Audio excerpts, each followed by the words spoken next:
So Jeff Hurst, the Trevor Brooking and Billy Bonds, and Paolo Di Canio, West Ham United.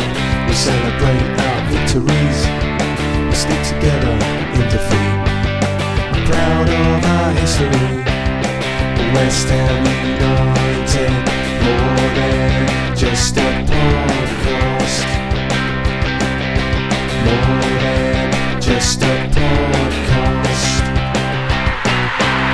Good evening, good morning, good afternoon. This is more than just a podcast.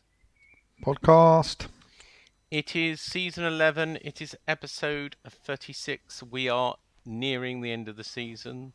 We are still 2 wins away from Champions League football. I'll keep on saying that tonight. We are 2 wins away from Champions League football, even though we've lost 3 games in 8 days. So not the greatest of, and you know, I feel it. You know, all of them have been at the London Stadium. No, they haven't. 2 of them have been at the London Stadium. 1 at Stamford Bridge, obviously, but I've been to all 3. I'm feeling the pain of 3 defeats on the bounce, but. And it's all for you, Sean. It's not misery, because I always feel better when I bring in someone more miserable than me. Oh, that's my cue. My good... No. Oh, I've got 2 Oh, miseries. it's not me. No, actually, you're right. You are the 2 old miserable people in this world. You're not so much of the old. You are 2 of the most miserable people I know. So I'll take the old, because I ain't no spring chicken. So, welcome back. It's Johnny Bucci. Where are you? What are you doing? I'm at home speaking to you, trying to cheer you up, you miserable sod. You are miserable. You were even miserable. We came back for a quarter-final, semi-final, and you were still miserable. You go, well, we had lost. At some point, you were going, I might get half a season ticket. By the end of it, you're going, place is shit. I'm going home. Yeah, you're right. You've done the right thing. Do you still want half a season ticket? You can't get half a season ticket, can you? I mean... What, you're going to share one, you mean? Share one, yeah. I know someone our old mate Mez is looking for a sharer. So, John, if you would have gone Sunday, you wouldn't have said that. Oh, it was a good night. It was a good day. It was. We did have a met good up time at the supporters club. Yeah, that was a good met bit. Ian, what's ever his name? Wiley. Yeah. White, whatever. And I enjoyed the first half of football, and then I got the arsehole again. There's always something there to give you the arsehole. Well, you do get the arsehole very quickly. Anyway, I enjoyed my return, and it was. I offered you a seat, though. I offered you 2 seats for Sunday. No takers. Yeah, well, I already had things planned. I couldn't. Oh, of course you did. I did. You did say, though, and I'm going to repeat this, right? Because there's no such thing as off the record with me. Right. Is there not, Sean? Is that right? Does that work both ways, does it? That works both ways, yeah? All right. Okay. But what you did say is, yeah, I've got to do something rather than just work.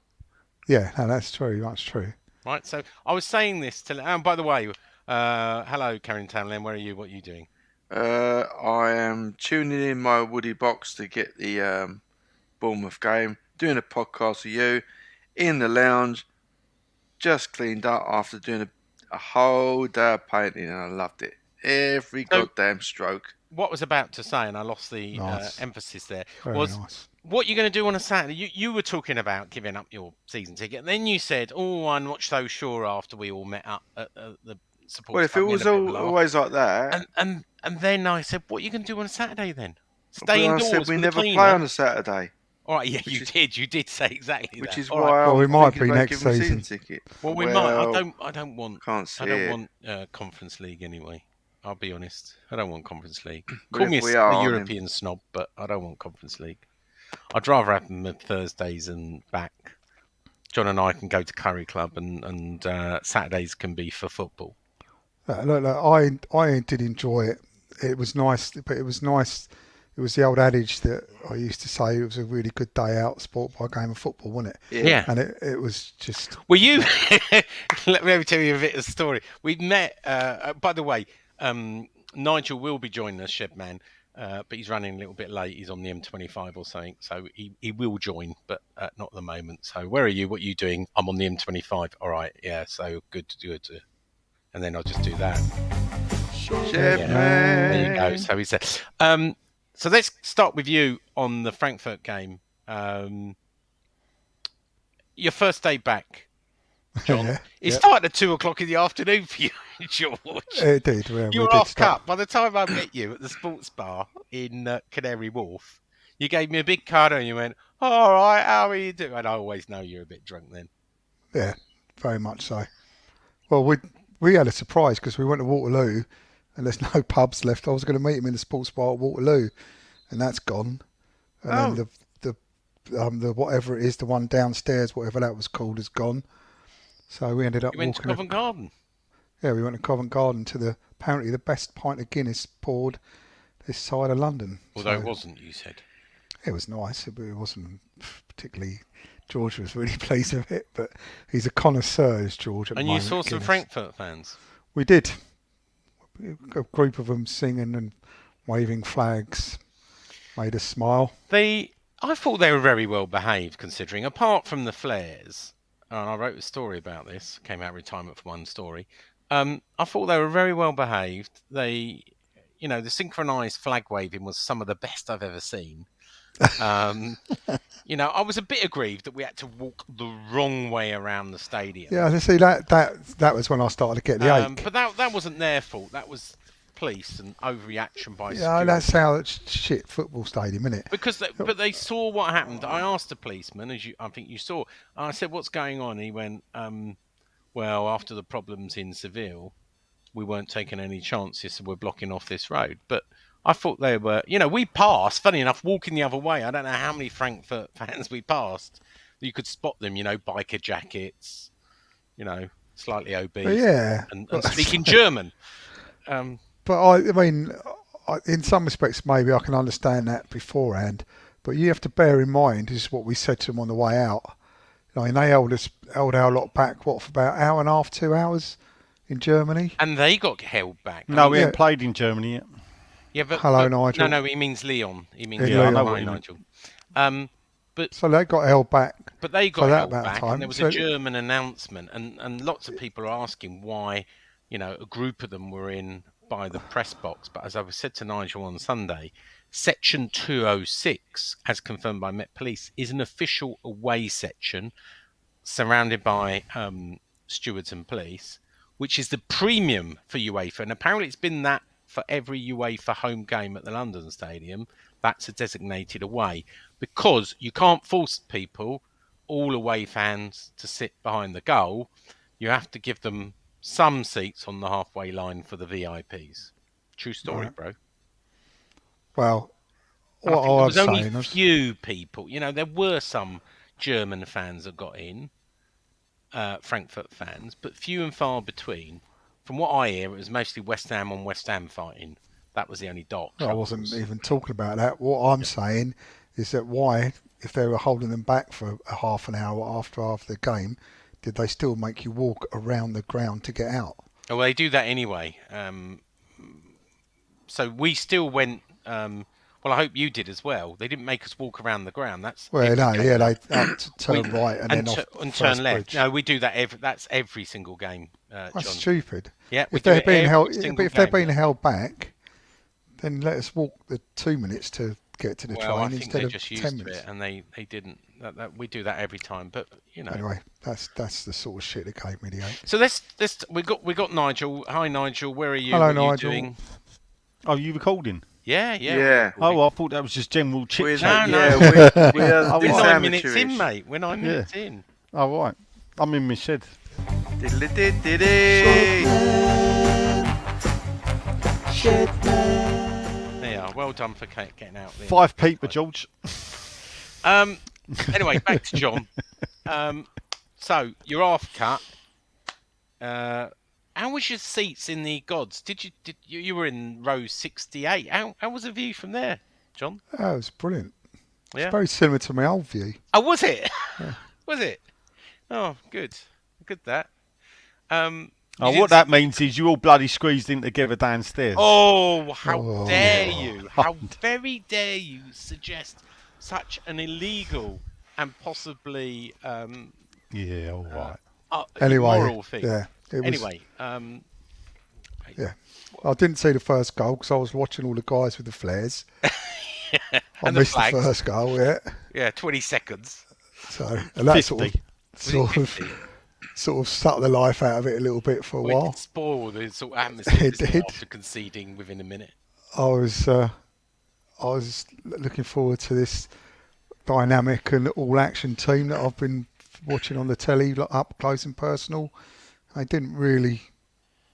They looked a little bit overawed by it all, and they looked a little bit off the pace. Who, to West me. Ham? You didn't think we were just a bit unlucky after hitting the post and hitting the bar and Yeah. I just felt Frankfurt were there for the taking. They'd done their homework. They knew how to stop us playing our game, and we just But their passing was crisper. a game of inches. Yeah, you're right.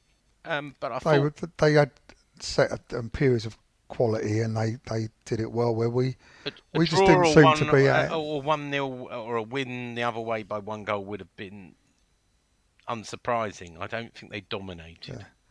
No, I don't think they dominated. I thought they were a good outfit, and I thought we were a bit off the pace, and I think the occasion got at them a bit, and I that's why I'm not writing it off, because they go in there with the right Big attitude. surprise that Zoom was playing.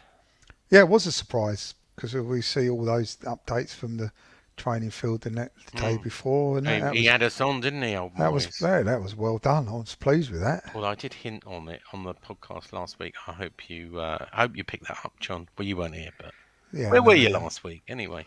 Oh, I can't remember, Sean. That's a week away. I know. I know.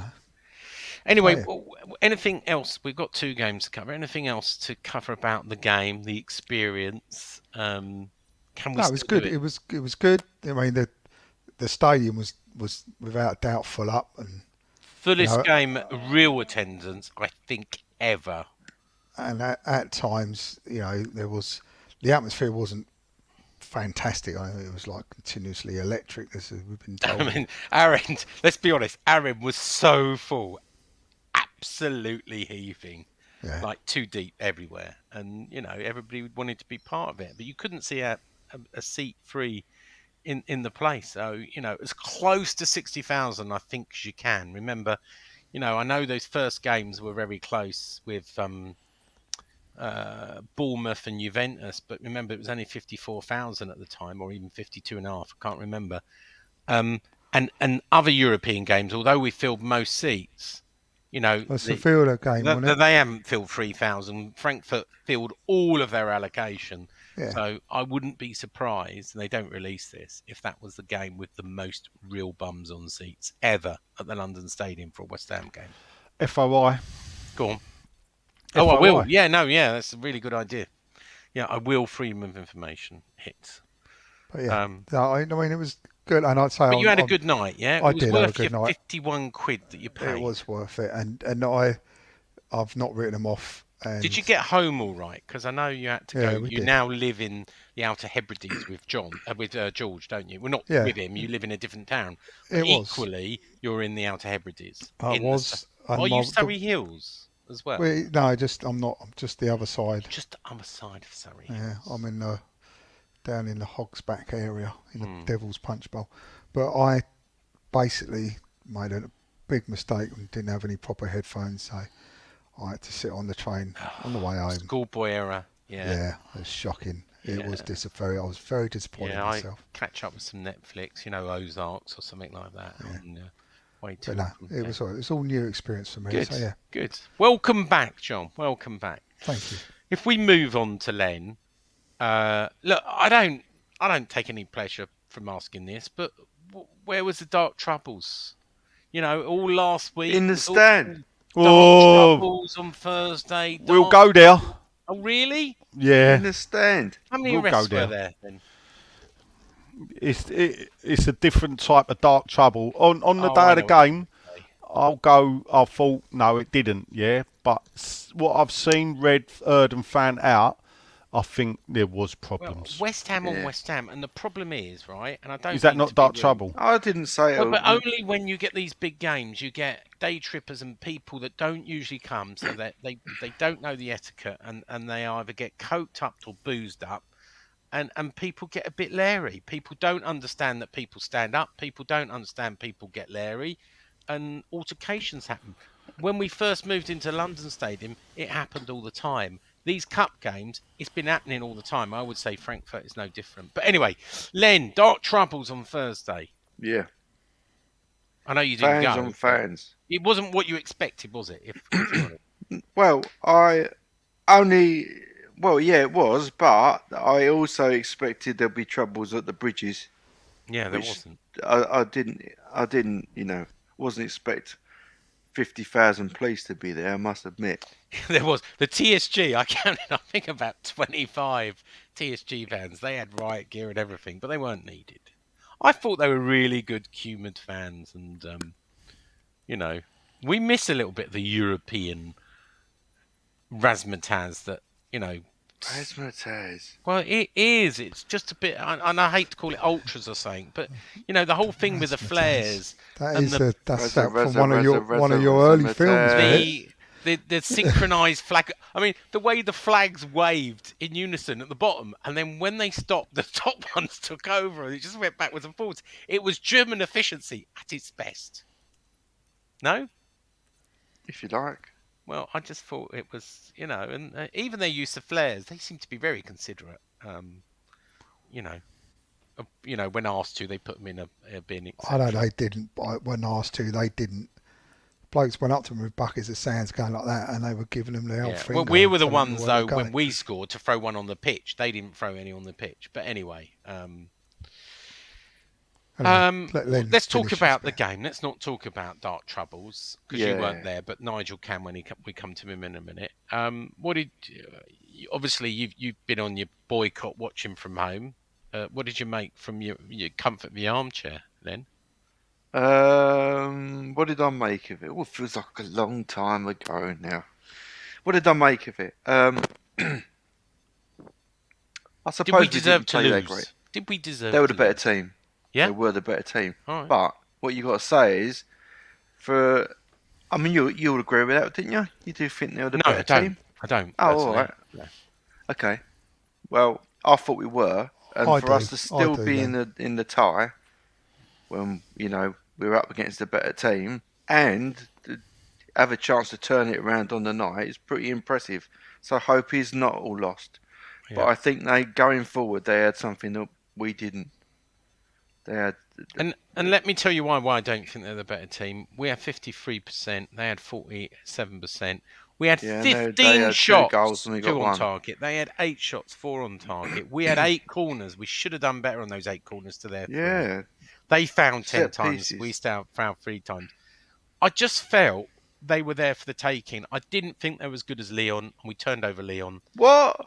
They were fucking much better than Leon. I didn't think they were as good as Leon. I really didn't. Would you watch with your fucking eyes shut? It's an opinion. I'm entitled to my opinion. I think there was too many people blocking his view. Must have been. They fucking trounced Leon. Not in the same I don't think boat. So. Anyway, it's my view, and I'm entitled to it. Anything else about the game before we move on to the third grumpy chops of this podcast? As you know, I'm going to call it the grumpy men. The grumpy old men, I think I'm going to call it. Well, fuck it, you can't blame us. What we have to put up with. You think fucking Leon are bleating better than Frankfurt? I do, and I stick by it. All right. And we'll see, because I think, we'll get onto it, but when we play in Germany on Thursday night, I really do believe it's the kind of game we like, playing on the counter, and I'm hoping it's another 1976 where we beat them over 2 legs in the semi-final, and it's another 2 or 3-0 drubbing of. Yeah, we're all hoping that, and we all agree it's not over until the fat lady sings, John. Oh, I agree. Is she going then? Yeah, apparently. Anyway, Nigel. Yeah. Before we start, I gave you the stats. What is these dark troubles that you've heard about that I haven't? Because I don't go on Twitter or Facebook or whatever dark haunts you go. All right. So I've seen on more than one occasion, and it's on Twitter, so it must be true. No, on Facebook. Oh, must be true as well. Well, what? I mean, considering you fucking built up all your, followers on Twitter and Facebook, what, you knocking it? Mr. No, fucking I'm not Wikipedia, knocking it. I'm who just gets saying all his shit from the there. things that say are often don't turn out to be true. I go on. So to when Andy a bloke, Sheldon. so when a bloke How many puts a arrests were post made? up, hold up. When a bloke puts a post up that says that there was an old lady in her 70s that asked two boys to sit down and they turned round and told her to fuck off. Yeah, well, that's And then the bloke went down to Yeah. tell him, "I don't think," and then they started on him, and the stewards didn't want to know. Is the bloke lying then? Is he made it up, of Sean? course not. And No, that, right then. So straight away, that you is get some my of the back up problems because you about diminish West it Ham versus West Ham before you where hear it. people don't understand what the standing areas No, are. Sean, that's bollocks. And you get These people people coked up know. and pissed up, as I said No, earlier. no. These people know. Yeah, it's what they choose to do. But that's what people will do. If people are going to do that, that's fine. But then the stewards, should be empowered to come in and sort it out. The reason why our stewarding shit is because it's run by the stadium and they hire any Tom, Dick and... I nearly said something else then. But anyway, we'll go with Harry Yeah. instead of another name. Yeah, they hire any one of them, to turn up and steward and say... and he walks up and down the steps, he walks back again, he goes up, he has a look, and he ignores everything else that goes on. Yeah, the dinner ladies. We never had this at Upton Park. There was nobody stood upstairs. Yeah, it was rife at the European games. But how about this? What about Eddie Bovington and his mate? Eddie No, I don't Bovington, know this. one Go of on, only Terry 30, Connolly, only one of 30 men to win an FA Cup winners medal by playing in a cup final for West Ham. Goes to the game with his mate. People standing up in front of him. They say, "Can you sit down?" Eddie's 81. Yeah, and he's not been in great health. But anyway, no, he gets told to fuck off. Yeah, well, that is a bit sad. But I Well, know so it's a bit but sad. It's not but to do but with it's not this dark particular game. times. This happens every. Well, of course, I it's to would do say, with this cup particular game, Sean. No, it's not. It's just It there's is. more people. It happened. These kind No, of things it's- happened at Lyon, and they happened with Rapid Vienna, and who else were we playing? But it all stems from the same thing. Oh, so because this like a different thing, Well, it don't count as a dark all right, time. which one do So you do? define Hang on, to but me it wasn't then a particularly a dark time. troubles Well, on Thursday define than to any me other then. night. Define to me Well, then what a dark what- trouble is. What Just happens- telling old people to fuck off for dark Right, trouble. But this is what happens when it's a non-season ticket match. It happens in the FA Cup. It happens in the Carabao Cup. It happens in Europa League. Well, when do you you know get what? day Actually, trippers right, who are I beg pissed to up differ. I've and never seen that. coked You up, keep it doing happens. that. You It keep happens. saying that, right? But I've never witnessed it like I've Well, witnessed it before. You've Yeah, led a sheltered life then. is that I right? guarantee you Yeah. hasn't. I'm just saying it goes on. And this whole thing about standing, you've got two choices. You either get everybody to sit. I know you like to sit down. You either get everybody to sit down. Or No, Sean. Well- This is the thing. Guess what? Yeah, what is it? What's the rules at football? What's the terms and conditions on the ticket? You got to sit on your seat. No, Right, actually, well, actually, do you? Actually, someone's argued from the safe standing that everybody is required to have a seat, but it doesn't tell you have to sit in it. Someone's once told me from the safe So standing. to you, it's no problem. Look, I mean, tell me then, is it a problem? I think it's a problem that when they sell the tickets, they should tell people where it's standing and not. If No, it's no, a no. non, hang on, listen me through, and then No, you can argue back. no, 'cause when you're it's a chatting shit. non-standing area, I don't know where Eddie Bovington was or this other person. If it's a non-standing area, right, then the steward should make them sit down or chuck them out. All right, If where's the it's a standing area then? Where's the standing area? Well, the standing areas are obviously in 114 and 113 where we are.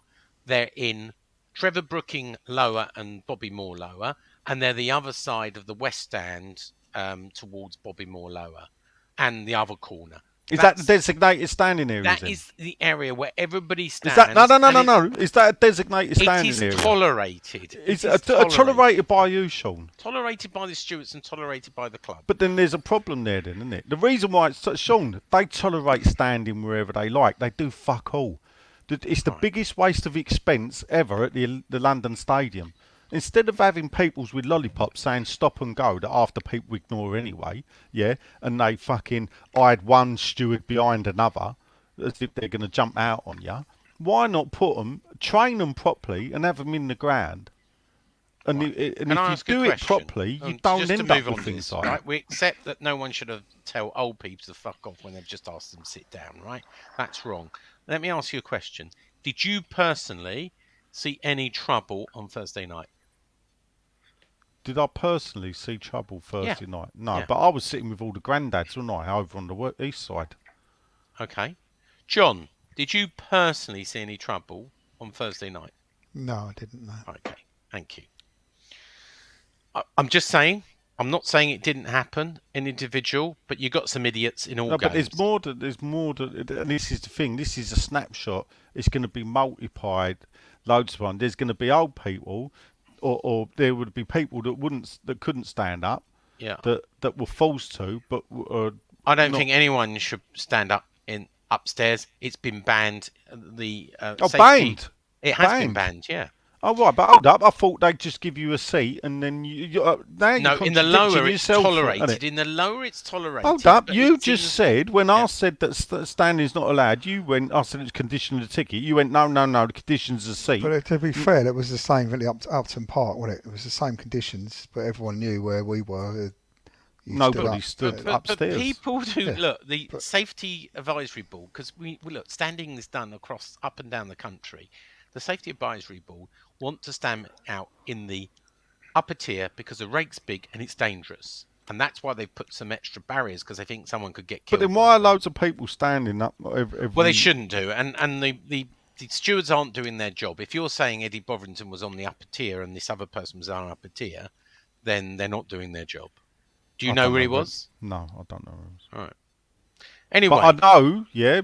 I think they all stood up where my seat was. Yeah, I was front were row. they? Yeah, in the posh seats. yeah. How was your padded seat? Well, I don't know. I only sat on it at half time. Oh, really? Dearest football ticket I've ever paid for a West Ham game at home.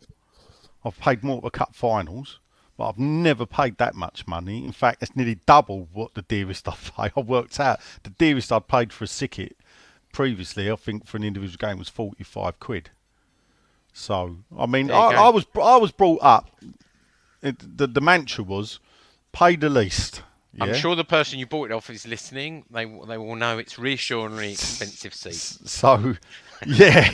Reassuring expensive. Keeps out the riffraff. Well, you know, it was front row of the upper tier. It's funny because it's the cop stand, isn't it? It's the E stand, and it's seamless, isn't it? But it ain't seamless because there's like a 3-foot gap. Yeah, it looks So, from our end. It looks seamless. You know, I've got to hold up my red, whatever thing you call it, to be part of the. You kept it, yeah? Yeah, well, I've You nicked a didn't few screw more. it up and throw it onto the pitch I like think all you the should- league No. fans did. No. I think you should return it. Why? To the seat owner because it's a bit of memorabilia for him. Well, what about the other ones I nicked then? Ooh. That were left behind after that were going to be thrown nice. away. Nice. Yeah. Actually, considering I paid for the seat, I was the seat owner for that game. Thank you very much. I didn't even get me free program. I thought you got a free program in 1966. I don't know how that worked. No, you You have to took be. that away now, then. You have to be.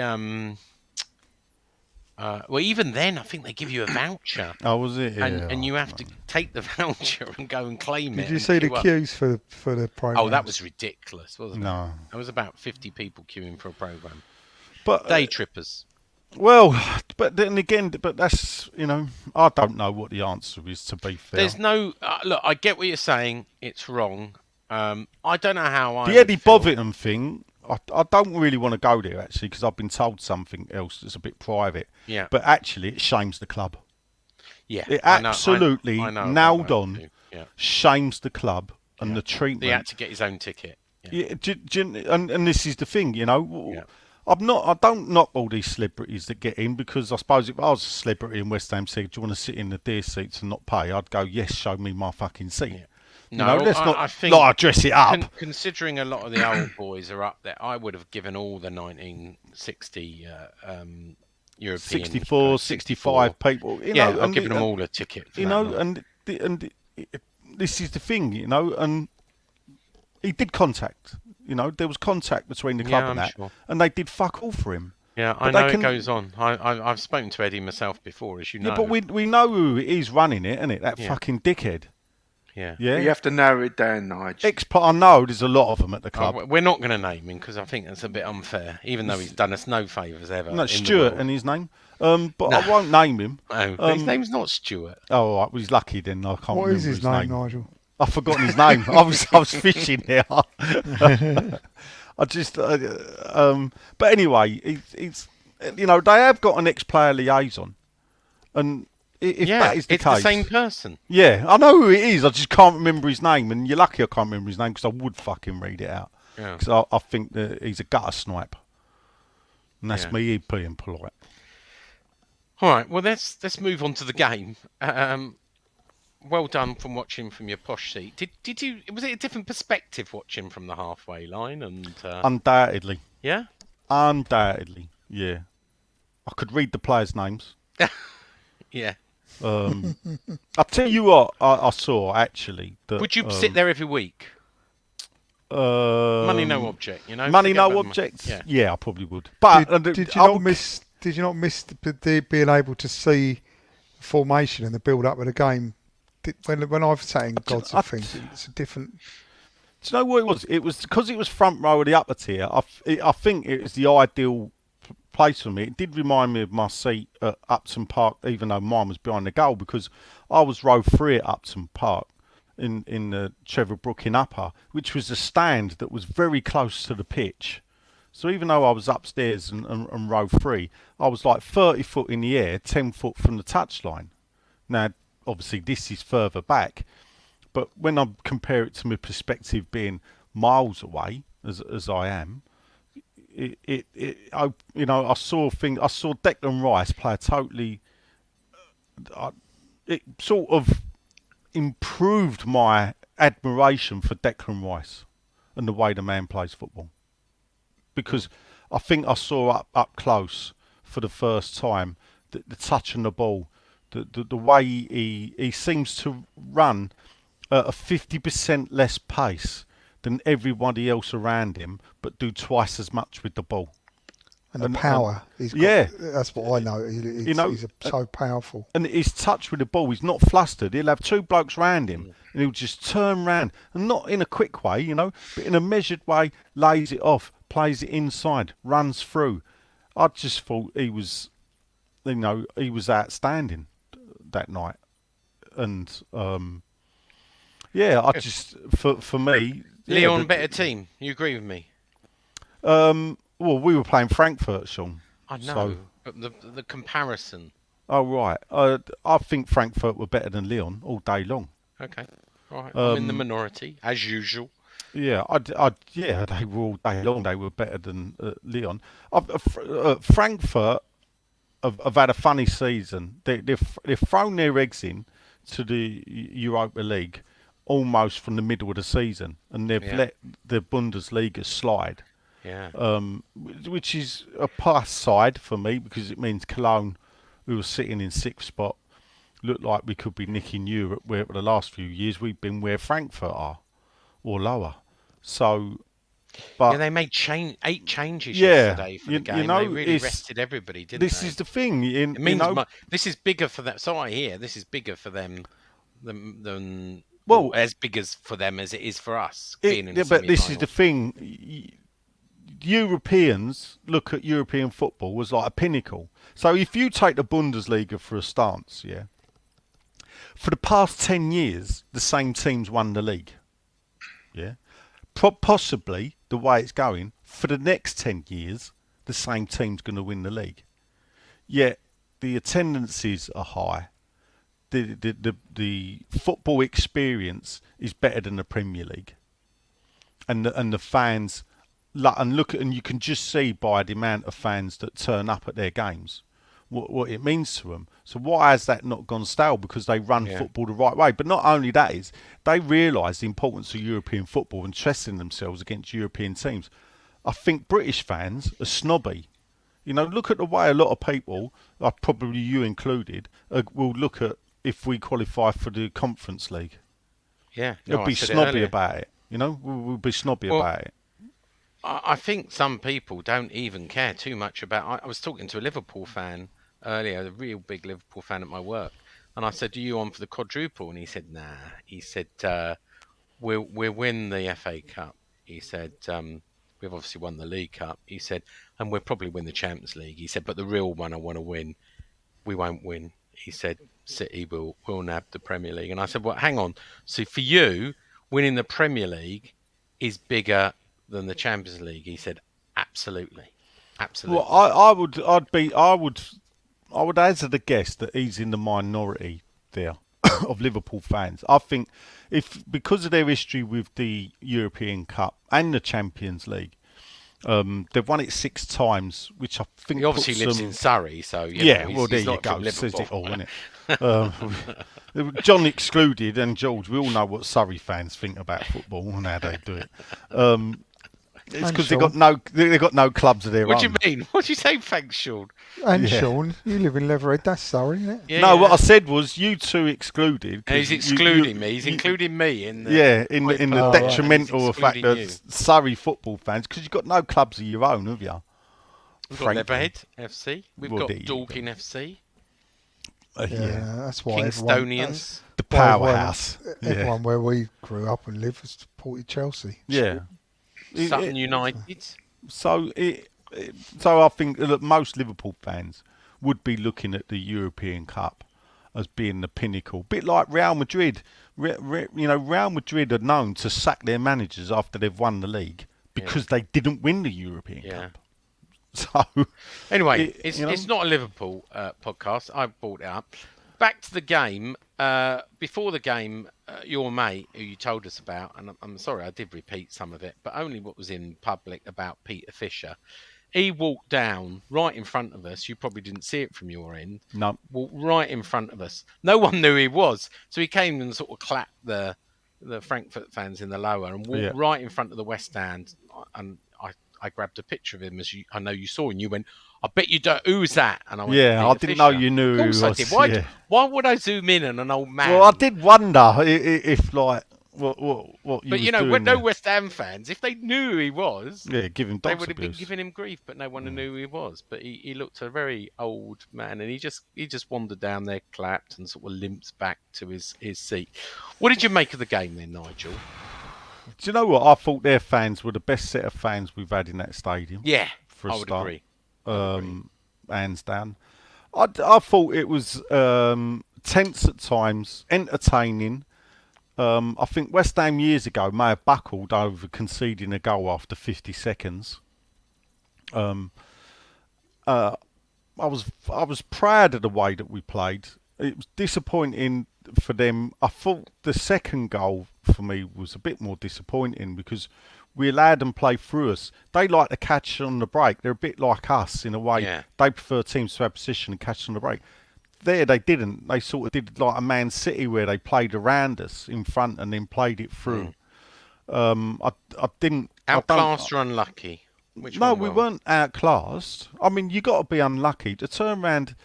Ben Rama at the post, was it, or the Yeah. bar? Yeah. You know, Ben Rama's Bowen, Bowen. obviously twice. I mean, you know, the keeper's foot just tipped that onto the post. Yeah, With I the know. first half one, the second one, you know, would have been up there with Andy Carroll and Payet's goal against Middlesbrough as the best goal at the London Stadium. I think possibly it may top Andy Carroll's goal against Palace if that goal had gone in. Oh, it would have been. So Oh, I would have painted that You'd bastard gone by and then, sold hadn't it you, for a John? few You quid. missed that. Just missed that. No, I I think. didn't. I saw that. You saw you that. know, and then you went, so there's a lot of hope there. I was talking to a mutual friend today, and he asked me what I thought, and it was like there's part of me that thinks, well, we've missed the boat here really at home, and it may be a bridge too far, but I won't be disappointed. But that's the old West Ham in me, But isn't you it? know what? But the new West Ham in me We earned is 15 like, million quid selling tickets for our Europa run. yeah, but that ain't right? Sean. Fuck Oh, off, will you, Sean, please? who cares? And we earned another 18 million in prize money coefficient. Sean, on honestly, TV. who Cool. cares? Well, 38 million quid from our European run even before we get to the final. Yeah, but Sean, we're still talking about the Yeah, game. but Sean, we're talking about football. You Yeah, I are talking know. about the About game, football. Yeah, go on and you then, fucking go on. bring up money again. All right, but it's an important element of the game. In its separate No, context. Sean. I'll tell you what it is. Yeah, it's a Go on. byproduct of success. It's not Yeah, important. no, I would agree with that. It's a Yeah. byproduct of success. It's a which byproduct allows you of to be more success. successful. Yes, but the important thing is success. Yeah, actually, the money don't really affect us because they're still putting the ticket prices up. Yeah. And they'll probably fucking spunk it on a load of shit. Well, Yeah. I don't know. So- Usually we can't even get Moyes to spend it. How he's going to spend 150 of a million, I don't Well, know. you know, let's face it, it probably will. But hey, better to spunk it on a load of shit than not to spunk it at Yeah, all. true. Or not have the chance to spunk it on a load of shit. So can we turn it around? And then we'll yeah, move on to and this this is game? the thing. What I was getting to before you rudely interrupted Go me on then. about money was that while old West Ham lives inside me, so it gives my doubts. This ain't old West Ham. This is David Moyes' West Ham, and we can go out there and win 2 or 3-0. Yeah. Yeah. So, you know, You could say we were just as disheartened. I know we went down to 10 men, but we were just as disheartened to be drawing level against Lyon at home at this stage. And then we went away and won Well, 3-0, look, completely out of character. You know, you know- everybody was saying, "Oh, look, West Ham look tired. They've run out of steam. You know, can't see us getting anything away." And they just blew us out of the water. look, we've done what we've had to do in both second legs, and it's possible that we'll do the same again. This is what happened in 1976. I know a lot of people ain't going to remember that, but you know, we struggled in the first legs. The only difference is they were away from They were home. away. What was You know, the score in the? I know we won 3-1 in the second leg at the Boleyn Ground. What was the score in the first leg? 2-1. We lost 2-1. Right. But I think we went 1-0 up. Graham. I know it was Graham Paddon, a bloody absolute worldie screamer. And then they got their 2 goals, and obviously Trevor. It was good, you know. They had all the old boys from 75, 76. The only disappointment is, as well, at half time they interviewed on the pitch. They had all the players lined up, the boys of 76. And who did they talk to? Freaking Trevor Brooking. We know, I mean, I'm not being funny. Well, He I had get- Trevor Brook in there on Sunday again. Yeah, but he gets interviewed so many times. Why Yeah, I know. not let some of the others have a chat? Yeah, You know, 'cause they he's had a bit Mervyn boring, Day, isn't he? Johnny McDowell. Not that he's boring, but Well, he is boring. there's only so many times. He's not actually. When you go to these He's not shows, at all. the Jay will back me up. The thing about Trevor Brooklyn is he comes across as this like dour stage thing. You get him in front of an audience, the geezer is funny as anything, and you might even hear a swear word now and again. Yeah, I did Cool, last yeah, time. Steady on. Yeah, I know. Well, for Trevor, you know, it's funny. It's just, I don't know, you know, but I think we can do it. I really do think, and normally me, I'd be like, oh well, we've blown it, you know, but I don't think we have blown it. I think we're still in the tie. It ain't going to be easy, and do you know what? Win, They're lose, all up for it. They're or all draw. up for it. You know, actually, I'll be very proud no matter what the result. Yeah, me too. Of I think what- we, you know, Yeah, even they've if we bow achieved. out, Yeah. we've had a tremendous. I mean, Yeah. which of us here would think we'd be in the second leg of a semi-final, 2 wins away from possible Champions League? If we lose, while sitting 7th in the table, Yeah. because I think a lot of people would have thought, fuck the league form off. Excuse my French. Let's do well in We Europe. haven't we? Well, you Well- say that, but we're still there well, that's in a a great, way. that's a And great link. that's a lot to do with, you know, Wolves' failure and Man United's failures. Yeah. And it's a lot to do with other teams' Well, you say failures. that, but for me, the league table indicates where you are across that season. So, Yeah. I don't like using it. Oh, we only did that because other teams failed. You know, Yeah. that's not true. Well, it's a good Like, link we are to where move we us are. on to the Arsenal game. So let's change over and start with John again. I offered Was you him a there, John? ticket. Yeah, well, I offered him a ticket for 30 quid because Arnie couldn't make it because he lives in Scotland. Sean had people staying over Saturday night. Oh, and yeah, we you were had the doing Americans whatever, over, yeah, didn't you? whatever. Have they gone back now? Yes, they have. Yeah. But Did you break away to watch the game? No, it wasn't them. It was other people. But yeah, I did watch the game. What did you make? Were we unlucky again? I don't know. I don't think we were at it again. I don't think we were Did he great. rest enough players? Let's start with that. Did he rest enough players? Did he not rest enough players? Did he? Well, he didn't have a lot of options, did he? We was, no Dawson. No, but it know, was so- really interesting. Not only, did he play Zuma, so he must be confident he can play again on Thursday. No Johnson. Johnson's got a thigh strain, won't be available for Thursday. Little bit of injury news there. So he's got a thigh strain, and he's out and won't be available for Germany. But Diop, there's a surprise. We've been told by David Moyes that Diop won't be back, and there he is on the bench. So one would think if he's on the bench, he's available. You wouldn't just put someone on the bench for the hell of it, would you, if they're not fit? No. But there's a lot of strength on the bench on Sunday, but we're missing their Dawson. goals. We missed Dawson. They got their goals. They got their goals Dawson.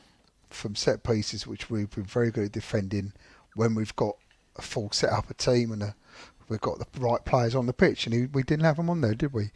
There's no Souček to start off with, and he's good at defending those. David Moyes says it wasn't a goal; it was handball. Well, He says VAR didn't know what they were talking about. Yeah, look, let's talk about VAR. That thing with Bowen, I think it's ridiculous. Yeah. So Well, you were watching it from home, so you saw it better than we did. We thought it was a red card and he'd taken him down. Then you said, I think he jumped over. What was it? What did you see on the replays? Well, I saw him come running out at him. Who's got their mobile close to their mic? Don't know. I got it. I saw him come feet up, flying through towards him, and if Bowen hadn't jumped out of the way of him, he would have been absolutely clattered and probably. Do you know what David Moyes said? He should have left his leg in. Should have left his foot in. Absolutely. He said, I'm a bit disappointed. He should have left his foot in. Yeah, but he didn't dive. I don't think it's not a dive. Yeah, he jumped out of the way. Of course, who was the referee, John? Yeah, Mike Dean. but it wasn't him. It was the lino that gave it. I know, but it And always seems to be Mike Dean. It's all right him saying he should have left his foot in, but I'm talking about Moyes here, and this is not a complaint, but if he acknowledges that the game isn't as important as it is as Thursdays by resting the team, then how could he say leave his leg in? I think he was saying. I think he's saying that to make the point that you've got to get like that to get hurt. I didn't hear the interview. So. I think that's how he's putting that across. He's not saying he wanted him, but you've got to be a little bit dishonest to get the decisions. Right. Oh after yeah. the game. I'm going to come to that in a minute. It's emotional. All this stuff. VAR, whatever it's done, it has bloody helped the teams that are pushing for the old top 4, top 5, that all everyone's darlings, the old Arsenals and the established top 5 and 6 or whatever they want to give them. I mean, the Arsenal people we saw, John, I saw today, said, we probably didn't deserve that. No. They didn't. We played pretty awful, and we've scraped a result there. Look, and of course, the Spurs fans are going, you only have one job, and you've cocked it up. Look, you've got to look at it. I know what Nigel's been saying about we will finish where we deserve to finish and all this, but you look at that team we put out against Chelsea. Chelsea were dog shit, absolutely dog shit, and I watched them the other day wanting them to beat Everton, and they are awful. If we'd have had our best 11 out against them, we could have done them. Yeah, I agree. And if you'd have put the team out yesterday, going for it, we could have beaten Arsenal. Yeah. So for whatever's happened in the European context, it's definitely affected our league form. Yeah, and we've definitely affected our league position. Yeah, I've got to agree. So just before we move on, they scored just before half time, illegal goal, shouldn't have stood. We score 8 minutes later, right just before half time, another Bowen goal, and that was a good way to go into the half time, really, wasn't it? Did you believe at that time we could come out and turn it around, or did you already thought we were pretty leggy, John? Yeah, no, we looked with it. We didn't look leggy particularly. I thought by the end of the game we looked a bit leggy again. Yeah, well, I didn't take that as a criticism of it. I just feel we're just not at it. Yeah. We're just not the same impetus and the same connected team that we were 2 or 3 months ago or whatever. We're just not there at the moment, and Okay. it's showing in the results. Let's move on to Len. Len, we actually got most of us thought the game was a bit earlier, so I was at the supporters club. Well, it was for a different reason because my son finished his cricket, but I was there at 1:30, and you were there not long afterwards. And I think Nigel joined us just after 2. It was a pleasant build-up to the game, and we met a few people, didn't we? Yeah. Good natter. I enjoyed it. A good day sport by 90 minutes of football, as John would say. Yeah, not necessarily 90, but Where did it all go wrong, apart from they scored a second goal, obviously, in the second half? Where did it all go wrong? Let me tell you where I thought. Let me give you the moment that I got the arsehole. Yeah. Now, some people are going to listen to this and think I'm a nasty bastard, and they're probably right. But there was a corner. Yeah. In second half. The corner they subsequently scored from. And they had 7 of them, by the way. Oh, did they now? Yeah. Yeah. Well, it was... I'm not going to talk about too much performance because it was... we had our B team out, if you like. But in this corner, Fabianski's holding the ball while Mike Dean's having a Mike Dean show with someone at the edge of the area.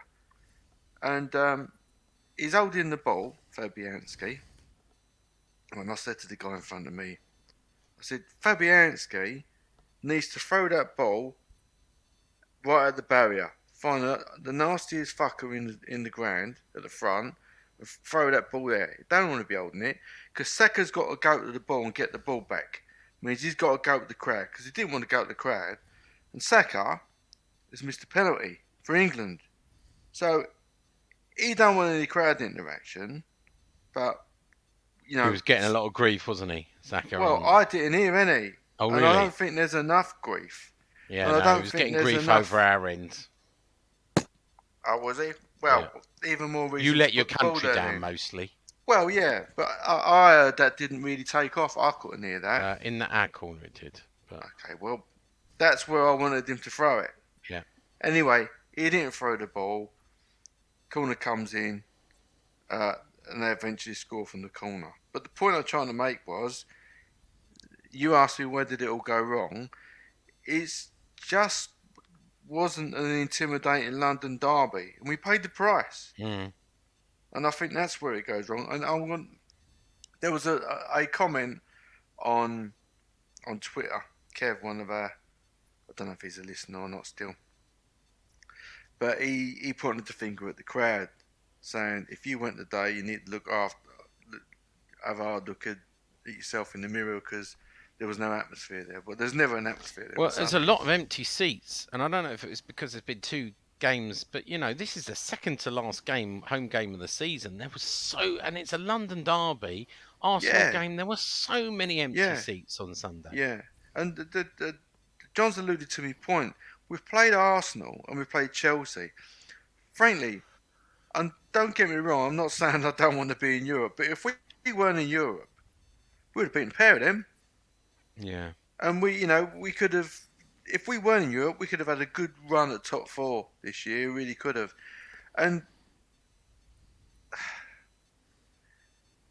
this Sunday business, it's a lot of people are saying it's that. Bad because it's good because it means we're playing European football. That's why we're playing Sunday. Don't get me wrong, but everything that we don't like about the ground and about what the owners did with the 2+2, it is now coming to roost with the Sunday. And I think if we get this European Conference League, it's really gonna show even more. And I think it's the moment has arrived, and you saw it last Sunday, where what we wanted, which is some kind of neutral kind of sterile crowd, is actually starting to affect the performance and the results. And that's where I think it went wrong. I think it started to happen. Yeah. Well, let's move on. Last but not least, Nigel. Little stat attack. West Ham had 57% possession, meaning in the Arsenal had 43. We had 8 shots, 3 on target. They had 13, 7 on target. We had 3 corners, and they had 7. I thought a draw was a fair result on Sunday, Nigel. Yeah. I'm not sure we deserved to win it either, but a draw would have been a Desmond 2-2, as you would say, would have been a fair result. He would have just said a Desmond. Desmond, yeah. I suppose it's disappointing when you see the way they got their goals. Yeah. Which I think it's funny when you look at it. So if you look at with Dawson being sent off, the Chelsea goal, and then you look at the 2 Arsenal goals, you would think that Dawson would have stopped 2 out of those 3. Maybe all 3. The way he is, that's the way I see it. So it seems it highlights, I think, what Dawson brings to the defence. For me, was it disappointing? It's always every defeat's disappointing. I suppose we look at it with our record against Arsenal's not that great. If you look at it, they're the only team in the top 6 that we've not beaten either in the league or in a cup game or knocked out. So we beat Man City on penalties. We beat Man United in the cup game. We beat Spurs at home. We beat Chelsea at home. We beat Liverpool at home. They put their record against us up on the telly the other day. Yeah, it is awful. Oh, I think Arsenal is the worst. We've got the worst record against Arsenal than we have any other team in the Premier League. So that just goes to show you. Being disappointed with a 2-1 defeat is good because we've all sat there when they've done 4s and 5s, and 3s against us. They're not a great Arsenal team. I suppose that's what makes it more disappointing. The thing is, when we have got one eye on Thursday night, when Arsenal struggled to beat us, which they did, and we did rest Antonio, and a couple of others, I think it does show Souček obviously was rested. I think it shows how much better we've got, as well as they're not a great Arsenal team, but we've sort of met each other. We're fairly even. Do you think someone said to me earlier? In fact, it was Finley. He was talking to Leon, who was at the training ground today, and he said, "Do you think?" Was Finley at a training ground? No, Leon was. Oh right. How was Finley talking to him then? On the phone. He rang me when I was picking him up from school. What was he doing at a training ground then? Oh, Leon? Yeah. Oh, it's a long story. I'll tell you later. Oh, was it? Sign my shirt. You're not far wrong there. You're not far wrong. No bullshit. Have you not seen the amount of people that stand outside and do that? Oh, yeah. I could tell you a story about that later today, including what Bowen said. Remind me. So what they were talking about, and I disagreed with them, he said, do you think Bowen looked a lot better playing the striker role than Antonio, and maybe you should start Bowen on Thursday? And I went, nah, never going to happen. No, I'll tell you why. Because to do that role, you got to have the physicality of being able to hold the ball up, and Bowen don't do that. No, I'll tell you what I would like to see. In a way, I don't know. Almost tempted to go, why can't we play 4-4-2 with Bowen and Antonio up front? Yeah. And play them near. So Bowen ain't got to worry about trotting out wide. Yeah. You They'll have do that anyway in a 2, won't they? That's what I'm saying. So if you had a 4-4-2, but he was more central than out wide coming in when he's playing with Antonio. So you got your right back, and then you'd have your right winger, your two in midfield, your left winger, and then Antonio and Bowen up front. But the whole thing is reliant on Antonio having his 1 in 10 good games, isn't it? I mean, you say hold the ball up, the amount of times he gets the ball, it bounces off. Yeah, him. I mean, the only thing is, I think nature's catching up with Antonio. We can all sit here and slag Antonio off. We forget he's like approaching 33. You know, that's an age. Strikers will drop off at that age. You know, the strikers that actually play on and on are the ones that aren't blessed with pace, but have got a fantastic football brain. Is he 33? I think he's approaching 33. Right. So I'm sure Mr. Wikipedia there can whiz in his way. So who are we talking about? Antonio. I will find out. Wikipedia will tell me. Yeah, there you go. I would put Antonio up because if he has his good game, then we win the game, basically. Yeah, the funny thing is, he can the way he plays and the way we play.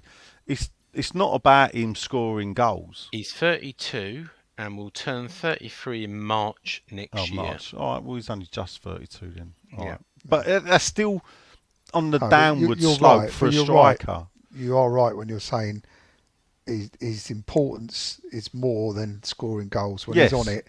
If he's on it and he occupies them and he holds the ball up, if he's on it, he disturbs that whole back line so much that...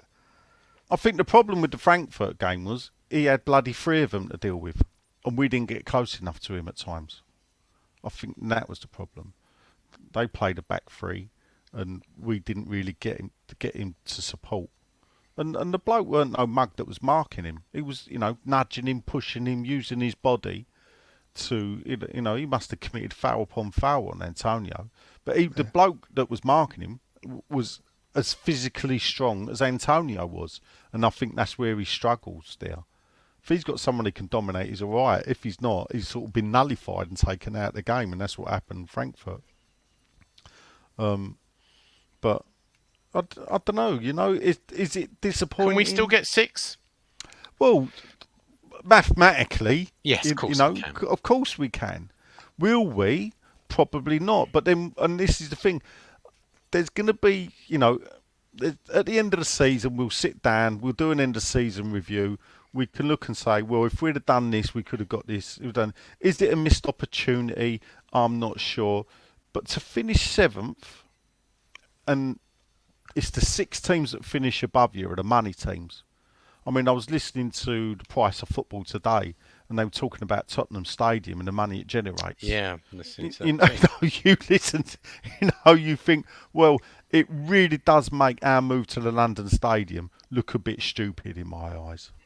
They borrow a lot of money, though, right? So yeah, but if you hold up, if you heard the thing is, if you heard the Price of Football podcast, you could see that they put down a big chunk of the deposit. They borrowed a lot of money, but got it at a lower interest rate because they put down a big deposit, and the ticket revenue and everything else. Refinance, so but they'll do that. Well, you say, but you makes me the ticket finance. What are we going to make out? Because they're talking about them making 120 million from that stadium. What are we going to make from ours? Well, who knows? One day, maybe. We're going to make 120 million. Well, do you know what? When we get it for 3 or a peanuts, who knows? That's why. And hold if you up, listen Sean, to the Price of Football, hold up. You'll equally have heard last week Kieran Maguire talking about why West Ham is valued so highly because they've done such a good deal in their concession agreement for the London Stadium. You can't have it both ways. Yeah, but hold up, Sean, right?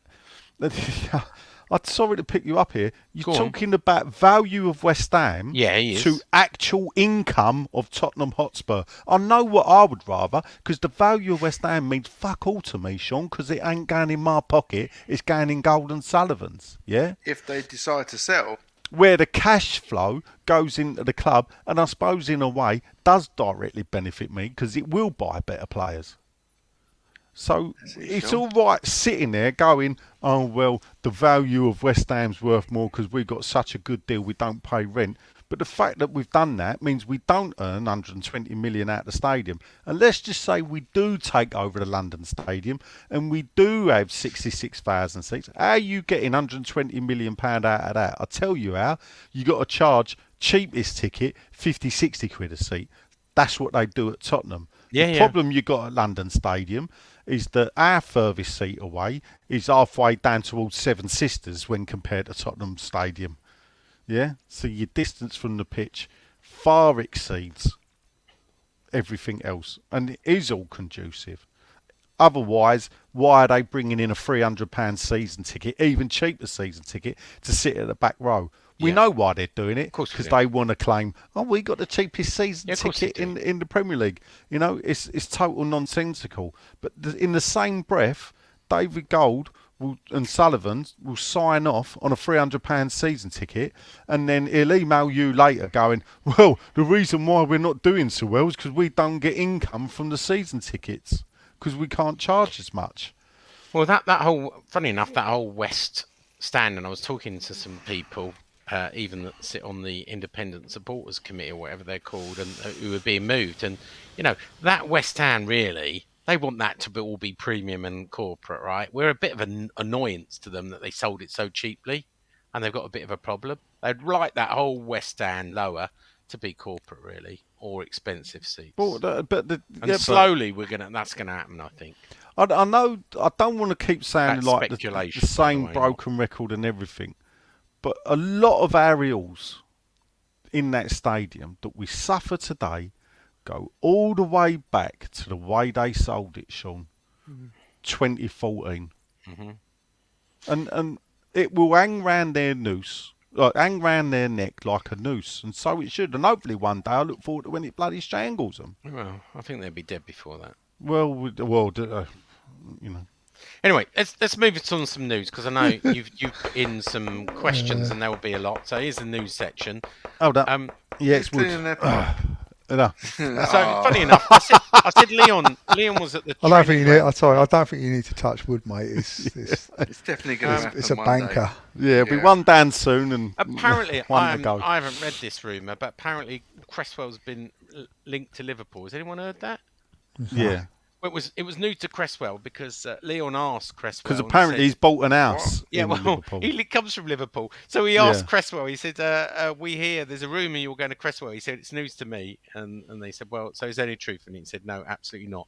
Interestingly, don't know what this means. He could just be having a laugh. Bowen was asked whether he would be here this season, right? I don't know why you'd ask a player, will you be here this season? This season? There's only a couple of games left, Sean. Next season. Will you be here next season? Someone asked Bowen, because, as you say, a lot of people were asking for shirts to be signed today. Yeah. And he answered, ask a silly question, get a silly answer. I don't know yet. Why ask a question like that in the first place that you get a silly answer? As I said, Ben Johnson's injured at the moment, got a thigh strain. 50-50 at best for Germany. I don't know. They're travelling tomorrow, the squad, so we'll see whether he travels, but unlikely. Rice, what we told you about Declan Rice, that he's staying here for the summer. It's been repeated in the Daily Mail today. We were here first, that he's got a gentleman's agreement. I know other people have said not. Rice has actually come out and spoke to Sky Sports this week and said, I feel the way I'm playing and playing for England comes with speculation. I've had 2 or 3 top seasons at West Ham, and the top clubs in the country are always going to be watching. It's not just me, it's the same for every player. I mean, I don't know what people expect him to say, and he says, I can't help the speculation, even with the numbers that get talked about. I get battered for it all the time on social media, but I can't help that. I can help by going on the pitch and performing as best as I can. The West Ham teammates wind me up all the time. It's crazy to speak about it, to be honest. So I just kind of block it out and do the best I can do, and that's play football. Fair enough. Right thing to say, isn't it? He's going. Right, next thing. Apparently there was something on social media saying if Leicester City win the Conference League, we miss out on a spot. I read this somewhere. Who It's not sent it to true. us? Someone but sent it to us. Who I think it was sent David. to us? I David think sent it. it was you. No, well, I got You sent sent it it to by me, someone Sean. else. You sent it to us. But it's the and Athletic. then Yeah, go on. turned around and went, "Oh no, it's fake." Well, Well, fucking send it then. Hang on, it wasn't fake. It was quoted by the Athletic that it wouldn't be true. That we would miss out. But then someone I know, a journalist, then asked ESPN, a guy who's really au fait with Europa rules, and said it's not true. So if Leicester win, it's an extra place. We will not miss out on Conference League if we finish 7th. No, I didn't think it was true. Talking about fake news, James Rodriguez is not coming to James. West Ham. James Rodriguez. That was a fake internet he's that was fucking pretending to be not. from X and the West Ham way. X says he didn't write it. It's fake. So if you believe that, you believe anything. I'm sure one of you sent me the Lingard brother thing, which What? I think Yeah, I did. you did. What did you make of that, Nigel? So obviously Lingard's brother has basically slagged off Man United, saying he's been there for 20 years. He got no send off, and they've just turned their back on him. I know he's not always complimentary about United. Do you take that with a pinch of salt? Well, is someone at your door, Sean? No, it's an alert, but sorry about that. Yeah. Oh, right. Is it? Oh, what, your dinner's ready? No. No. What, your dust? Well, the funny thing about it is that then Ralph Rangnick comes out and says, well, he's had a problem with training. We've given him time off from training to be with his family because he keeps saying he needs to, he wanted to spend time with his family. He had some family issues to deal with, as we know he's had some family problems. And to deal with that, so I was talking about Lingard. I hope he does come to us. I do. I think he'll be a good addition Still to the got his squad. flat, hasn't he? Especially for nothing. And this is the thing, sign him on a free. Give him, the wages that he's on or whatever. I think he'll be a good addition for us. I actually think he realises he's just wasted a year of his career. Yeah, true. At a very important time. I suppose when you're a Man United boy and you want to play for Man United, and I would imagine he had a conversation with Solskjaer and was said, look, after the form that he was in, not only for us, but to then go back and play for England, and was really unlucky not to be part of the Euros. So, Solskjaer would have looked at that and thought, let's get him back in, let's give him a go. I don't think he got a fair crack of the whip. And then Solskjaer was gone, Ralph Rangnick comes in. And, Man United's been a basket case of a club. The only thing I'd say to that in regards to Lingard is, if you can't get in when Man United's a basket case of a club, what's going on behind the scenes? Well, he's made accusations, his brother Louis, about the dressing room as well. Yeah, and I know, funny enough, Rice has been linked to United this week. And you think, why would he go to a club that's on the decline rather than on... I don't see Rice going to Man United. I don't. I think he'd want to see how they get on with this Ten Hag. And that's why there's a bit of me that thinks, well, Chelsea's in a bit of turmoil. Yeah. That's his preferential. Yeah. I think he would go to Man United if they were top four challenging for the title club. I think he would go. Yeah. But he's going to look at that and think, no. Pep turned around, probably said, no, we don't want him. So I expect him to go Man City when he moves. But because Fernandinho said, I'm off. And he's 37 anyway. I see him there. I see him at City. So I see him at City. I can't see him playing for Liverpool. I don't see him. Liverpool haven't got that. They've got Fabinho there, and he's not going anywhere. So I don't see a role for Rice at Liverpool. So I think there's legs in the fact he may think, actually, timing wise, I'll give it a year. Yeah. Bearing in mind, he knows it could be 6 months and he goes in January. Because if we're having a god-awful season, and the big boys come knocking, if he has a fantastic World Cup, and this is the thing, you're going to have the transfer window in January directly after the World Cup. And the World Cup is when players can either increase substantially their value or decrease it. Declan Rice, the way he's playing, will increase his value. Of course he will.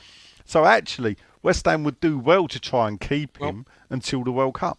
Well, this Louis Scott also sort of put the knife in, saying who would want to join a club that's about to finish in the Conference League. So he's pegging Man United to finish 7th and West Ham to finish. To finish 7th and us to finish 6th. I'm not sure, but anyway.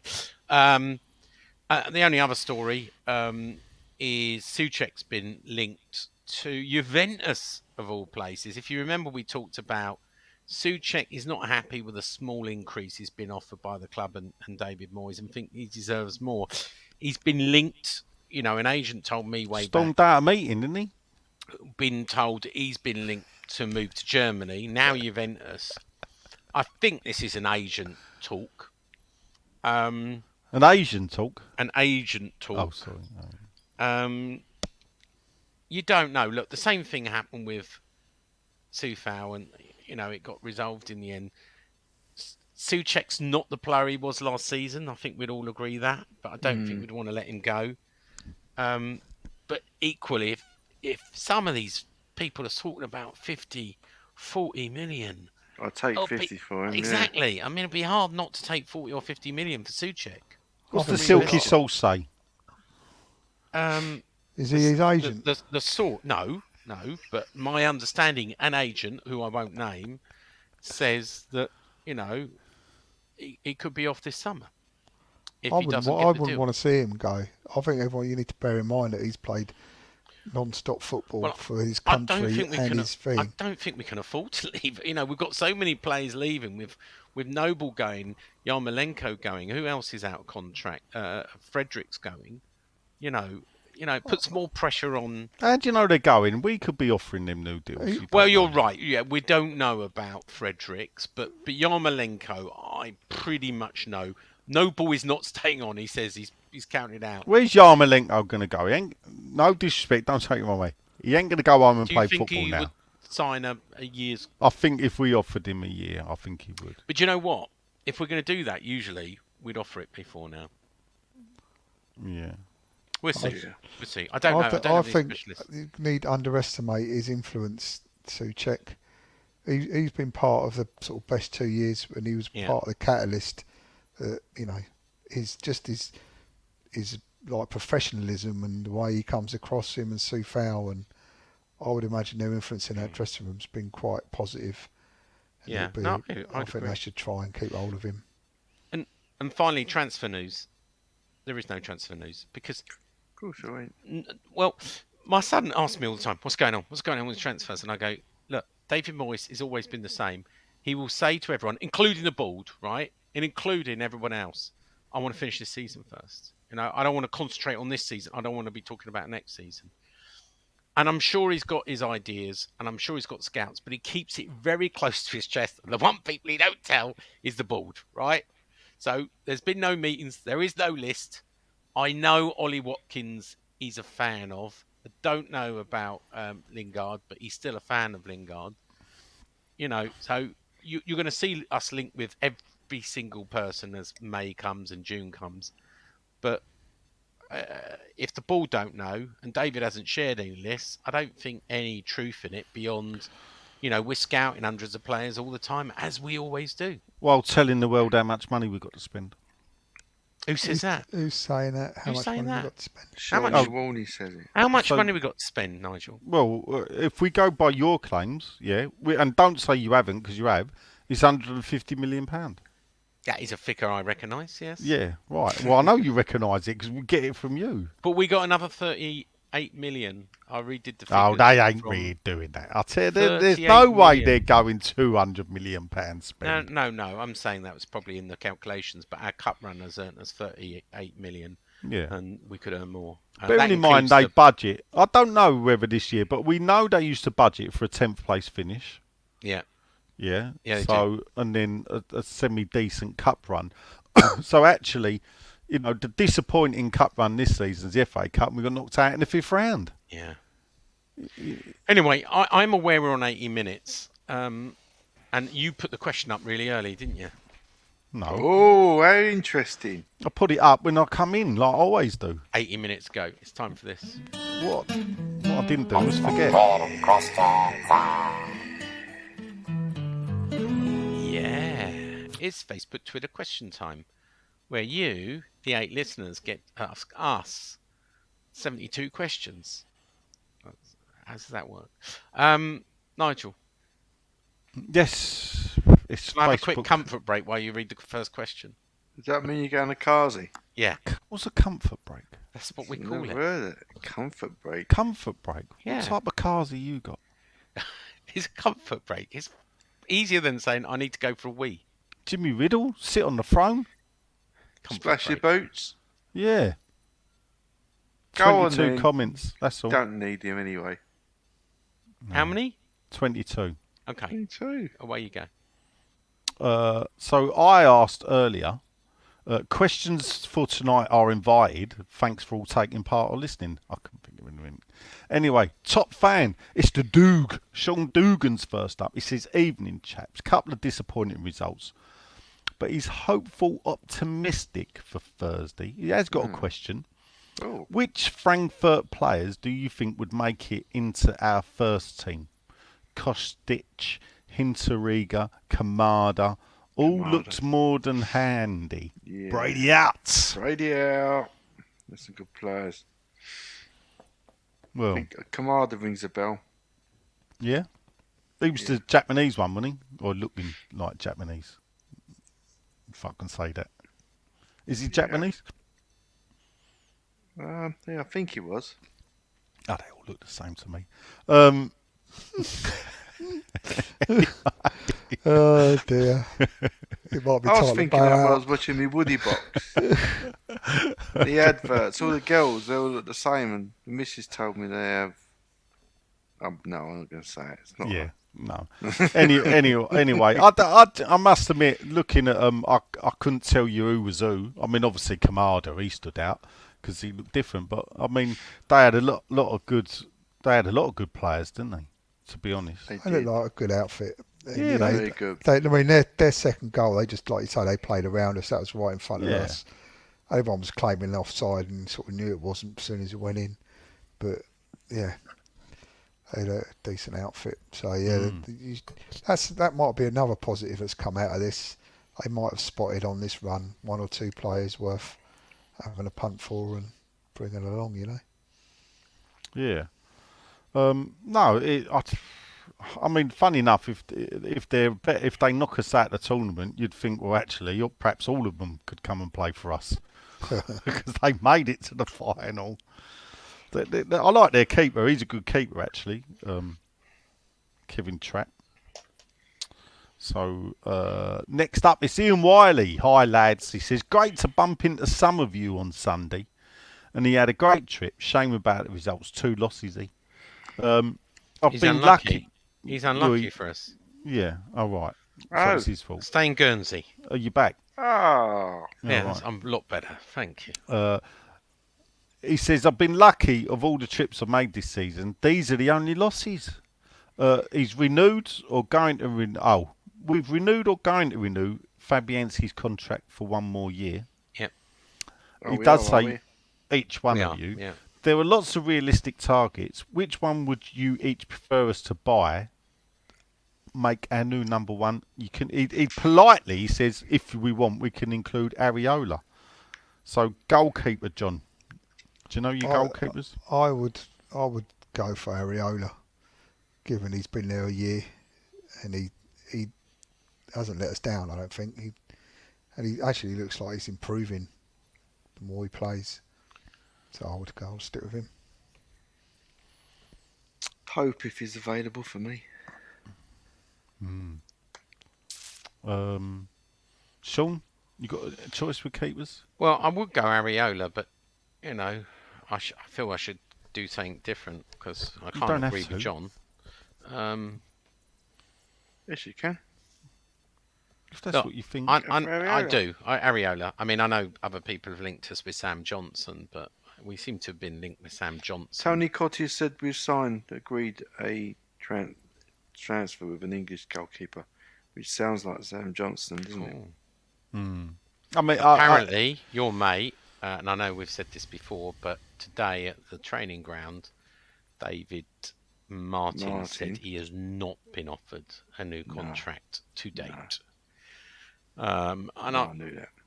He says, apparently, he said to people today outside the training ground, he still feels he's got something to give, and he's not ready to hang up his boots yet. So he may go back to a lower league team and keepers hang up their gloves anyway. hang up his gloves. How old is he? He's 30. 33, I think. Oh well, he has got a few more years. Quite as a few years, yeah. Let me just check that. I might be wrong. That sounds a bit young, but I think actually he's 36. Oh, is he? Yeah, you might be right there. Because he's the same age as my sister, and they used to go to the same swimming club. Oh, there you go. So, double check that. I'm pretty sure that he was born in 1986. I'm just looking at it. He is 36 years old in was January. born in He'll be there you go. 37 Yeah. So he was 3 or 4 weeks older than my sister. So I remember going to watch my sister in a swimming gala, and Maggie was there. Obviously, David's mum. Yeah. He Fabianski is 30. Yeah, Fabianski is only 37. Just a year older. In fact, 10 months older. But yeah. I mean, for good me, luck to him. yeah, if Pope was available, I would go for Pope, but if not, Areola. Pope's a good shout. Yeah. Well, he definitely would be a good signing. There you go. Hello. He's muted himself. I don't know why he's muted himself, but Nigel's muted himself. I thought I took it off. It's because I coughed and I didn't want to be unprofessional. Oh, well done. Well done. Yeah, We're doing all like that tonight. On behalf of our 8 listeners, I thank you. You're welcome. But in doing that, right, here we go. Let's go back to where we are. Bloody Facebook. Sorry, it all jumped about because Sean made me lose my spot. Where were we? What did I do? I said, right, Michael Levy Jr. says, Vanessa have equalised against Partick Thistle. I'm concerned the Salting in Superstar North Tenerife, I should point out. And for those interested, Michael will be appearing on Friday, July the 1st at the Hawley and District Constitutional Club, 1 Albert Road, Hawley, Surrey. It's by Gatwick Airport, people. Also, this is a full UK tour. If you fancy it, if you live in Hull, AI Sean or Nick Harvey, either of you two can go along. You could go together. Even though you've never been seen in the same room together, but who knows? You could look in the mirror. Friday the 24th of June, they're at the Comedy Lounge, or he's at the Comedy Lounge in Hull. The 25th of June, the Austin Sports and Social Hall, Longbridge, Birmingham. Sunday the 26th, he's playing the TBA Club. We don't know where he is, but we'll let you know when we know. Obviously, back is in Surrey. Saturday the 2nd of June, Loughton. Dinner and dance at the RBL Club. And he's back there on the Sunday for the Loughton RBL show. And you can have a carvery as well for 20 quid. What do you want, people? Tickets available now. Contact the soul singing superstar of North Tenerife, either on Facebook, Michael Levy Jr., on Twitter. I think he's Michael Levy Jr. on Twitter. That was an advert on behalf of the Conservative Party. So, no. Look, he's going to be in Surrey, Sean. You could pop along and see him. Well, I'm going to finally get my Tenerife holiday this August, so let us Let's know. hope the tour's over.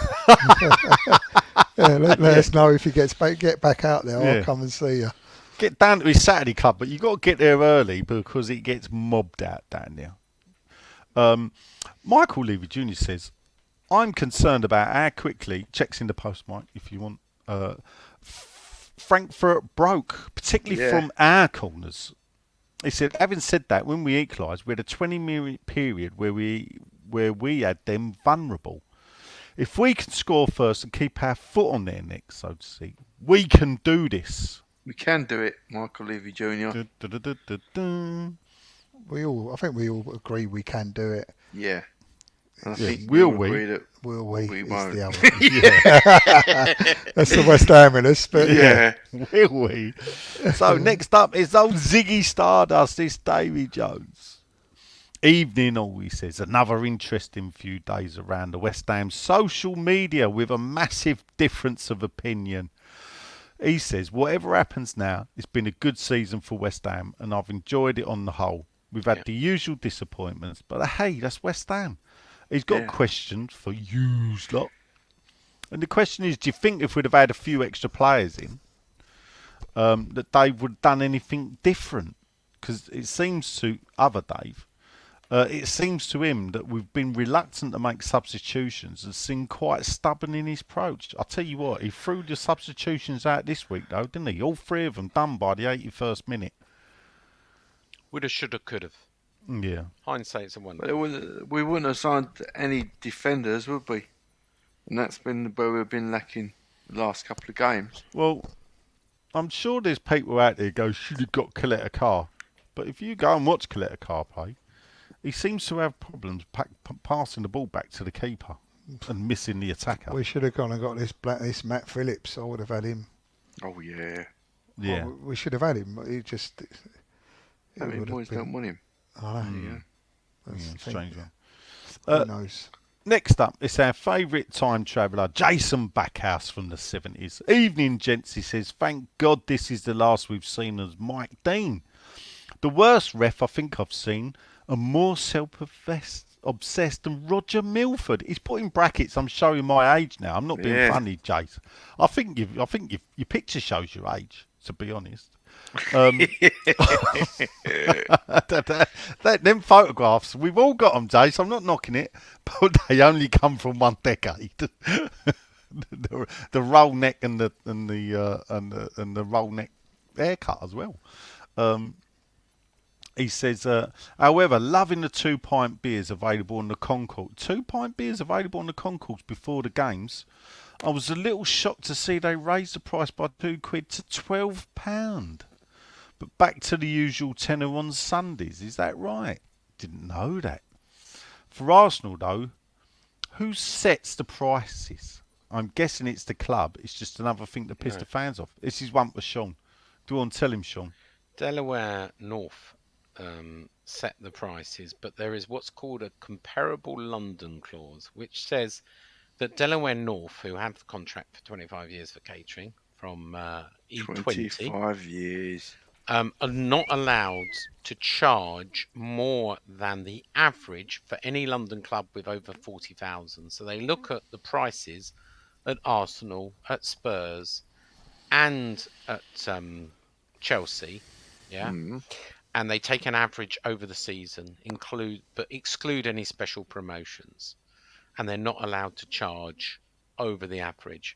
And they do check this, so whatever we're being charged, probably Arsenal, Chelsea, and Spurs are paying the same.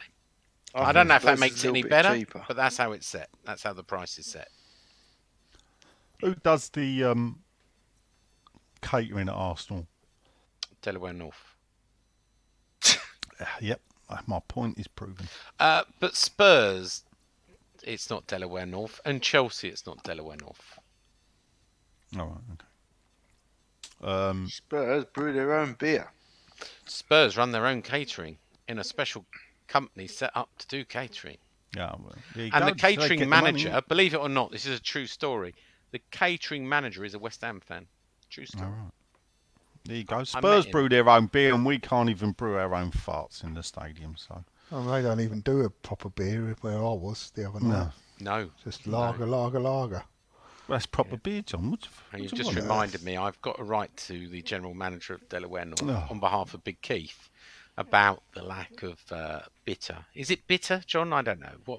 What is it that you drink? Beer. Real ale or beer. Real ale.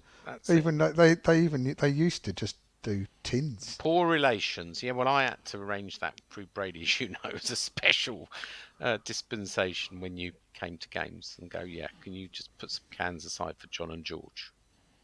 George don't drink it. Do you think he drinks that in Madrid, Keith? Madrid. Where's he going to Madrid? Real. Real Madrid. I don't know. It's a joke that I don't quite get. All right. Evening, guys, says Graham Farrer. Nice pair of trousers. But Graham was concerned to see such a strong team against Arsenal.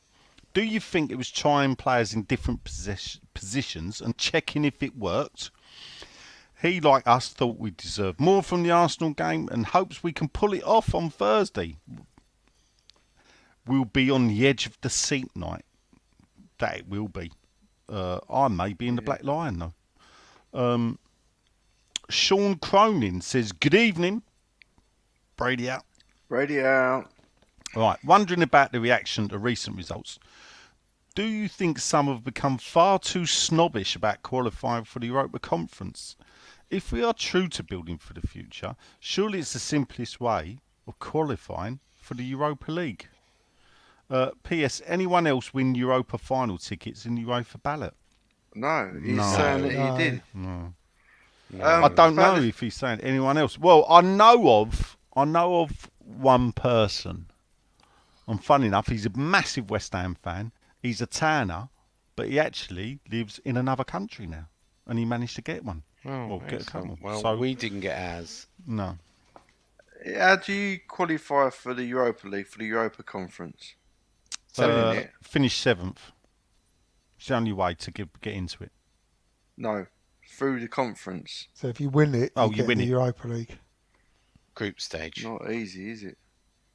Well, Leicester could be doing it. Nah, they're going to They're get beat by going Roma. to get beat by Roma, Roma, aren't they? I'm not snobbish about the Europa Conference. It's just, well, I guess I am really. I'd assume Saturday football. And Snob. and If we got qualify for Saturday UEFA football, we get Europa League. would you renew your season ticket? Yeah, probably. There you go. And I'm not alone in that because I met someone on the train who said the same thing. Len, I've seen and heard it from a lot of people who are It's just a Sunday absolutely fed up with Sunday football constantly. To only have one 3 o'clock kickoff that was back in August is Price of success. Yeah, but I it's don't think also, it is, Sean. there's I don't so think many it is. things. There's so many things you add to that. The travel, the way the trains run, all the shit that comes with all it. of that. Yeah, Sundays is Best awful. connected stadium, people making John, plans. in the country. What are you talking about? Don't Best bother me I'm connected. too talking about much. they're full of shit. Yeah. Oh. Yeah. Don't bother me too much. Bournemouth have Yeah, scored. I used to when it You was don't sort of- work for a living. when it was always Saturday. It's nice to go there, have a day of Have a it. A few beer. beers, get there, You make few a day beers of it on after. Saturday, Yeah. and it Well, doesn't to feel be like a day fair, on Sunday. Sunday was all right because there was bank holiday Monday following it. What I will Sunday say was- about Sunday's game is there's a cracking burger stall in the park. Was that? £7.50 for burger and chips, and a proper burger and That's a lot of proper points. chips. That's a lot of points. All right. Well, anyway, I thought so. And it's a stone's throw from the supporters club because I was going to supporters club, and then I thought, no, I need to eat. And we sat there, and I thought, oh, now I can't be bothered. Where was the salt That's why you beef were late. bagel stall then? I don't know. It weren't there though, was it? It weren't, no. No, because I'd have had one.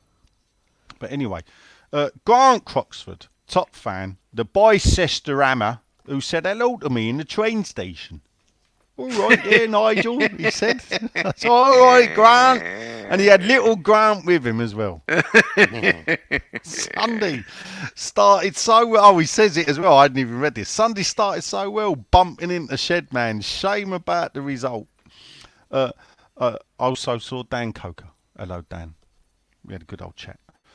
Arsenal fans, I even shook his hand because he was like moisturising them as he was walking along.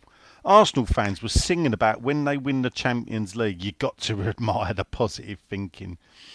He says, if we win the Europa League and are playing Champions League football next season, what do you think the ticket pricing will be, for the group games? Does Mystic... Oh, Inverness have just scored. Bloody hell. Oh, what's happening with Bournemouth? 1-0 Bournemouth. Oh, there you go. Winner goes up, really, you'd think, wouldn't you? I think Bournemouth is... Yeah, I think Bournemouth sets them in, doesn't it? Pretty much. Well, if they win, they're 100% promoted. If it's a draw, it leaves it quite tasty for the last game of the season because Forest have got, I think, 1 goal better goal difference. So if Bournemouth lost at the weekend and then Forest won, then Forest would nick it. But Forest have just done brilliant to get where they were because at one point they were like sitting outside the bottom 6. Any Mystic Len predictions this week? No, Anything not this week. Gonna be Well, I could say something, but I could predict something, but I don't want to spoil the surprise for someone. Oh, right, there you go. What do we think the ticket to Champions League? You're getting a bit in front of yourself there, Grant, to be fair. But I'll tell you what, they won't be cheap. If you've got Champions League football, it's one of them things where you got to put up, isn't it? And when I say put up, I mean you got to put your money up and pay it. Yeah. But I think the club need to sort out the way they sell the tickets. But hey. Just to correct you from last week, because I was in a bit of a rush to go to the station, the tickets for Frankfurt, and I didn't mention this because we had to finish the podcast, were only sold. It's important.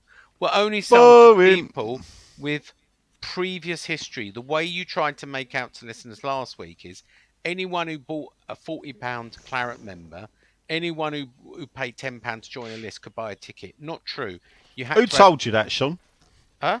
It was a requirement on the website. Who told you that? Who told you that? Told me what? That's the way they were selling them. What, previous ticket history? Yeah. It said so on the website. Oh, cool. Well, they've never got anything wrong on the website, have they? Are you suggesting you didn't need previous ticket history? I'm saying on your client reference number to buy a ticket. Yeah, I bet you could have slipped through them. Well, you don't know. You're not speaking from fact. I'm speaking. Neither are you. Yes, I am. You, Sean. Sean, you're not. You're quoting West Ham's website. That ain't Was it not fact. season ticket holders able to buy 2 more? Was that not the case? You were. So season. Well, how'd you manage that then? Right, because we've got previous ticket history because we own a season. So you're telling me everyone that was in that ground had a previous history. Because I know for a fact. Except for guests of. Well, there you go then. So that's if they essentially sold Germans. More for them. That's essentially how many other. That's a large percentage. This is what I was saying on the group before. It's very easy to not have resale on tickets. Right, but it's very easy. This all goes back to the +2, Sean.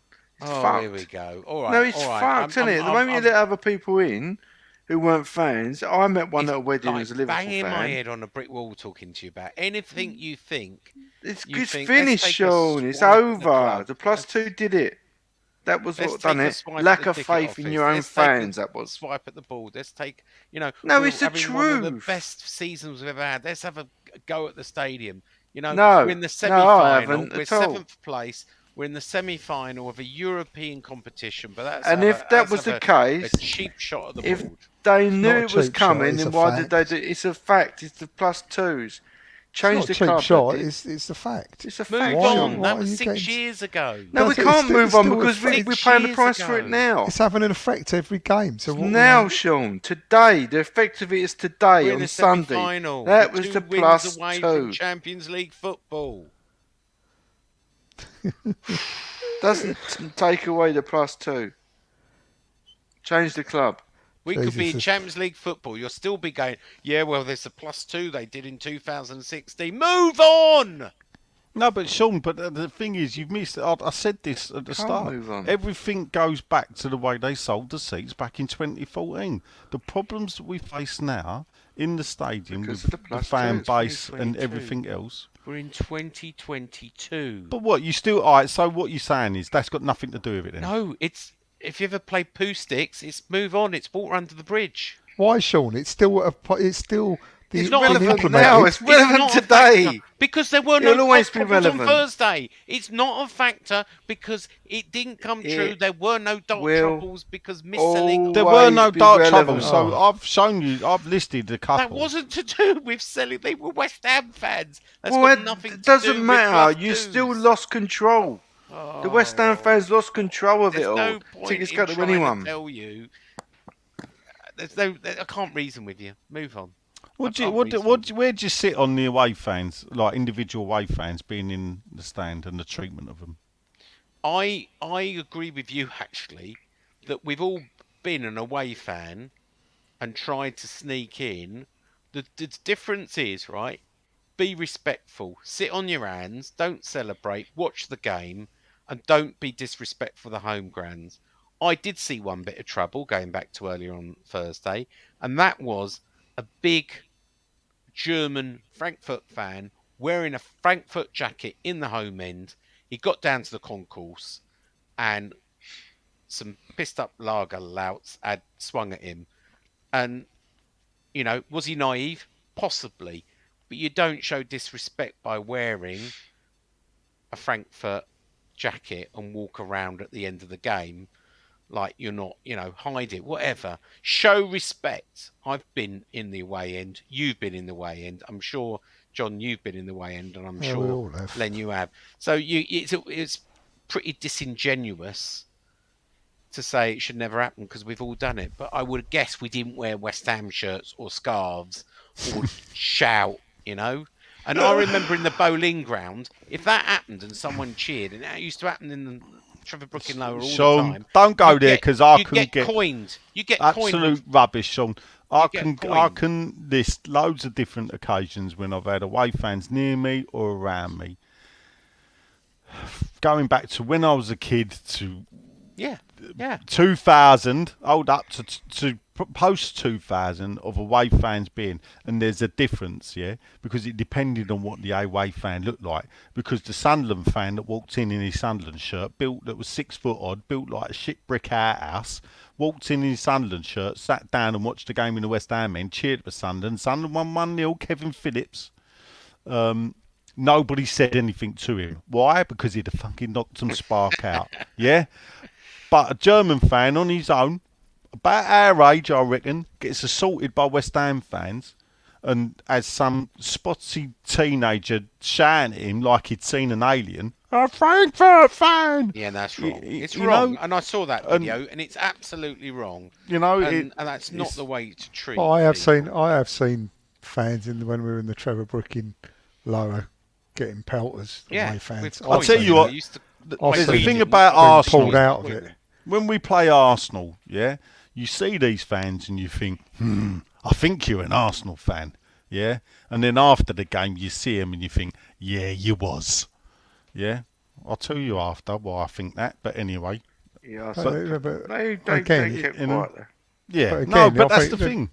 You keep your head down and do, But I have seen it. You're saying it has happened. I've seen both ways. I've seen the away fans come in, sit down, obviously who they are, but keep their head down and get away with it. But I've seen them stand up and jump up and then getting the shit kicked out of them and being pulled out by stewards in the Trevor Brook in Lower. I've seen it. So it's a mixture of both, isn't it? Yeah. Anyway, not the question. Well, no, but I mean, funny enough, the only time I've been treated like that way that German fan got treated was Tottenham Hotspur. But I was a lot younger and I was stupid enough to wear a West Ham mitt. West Ham in the Tottenham end.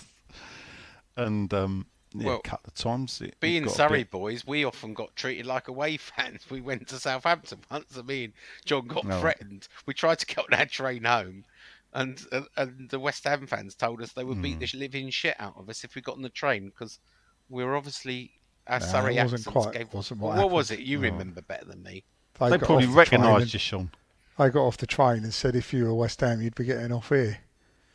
And we said, we are, but we're not. And then they tried to pull us out of the carriage and the train pulled off and we managed not to get pulled out of the garage. Oh, right. See, I knew it was something. What station was it then? Oh, I can't remember, mate. We were only about 17. Yeah.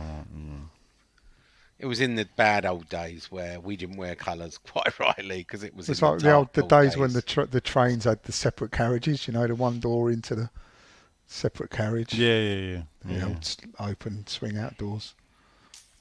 All right, back to question time. Paul Terton says, "Evening, gents. So it's all down to Thursday night. Somehow he thinks we'll nick it by the odd goal.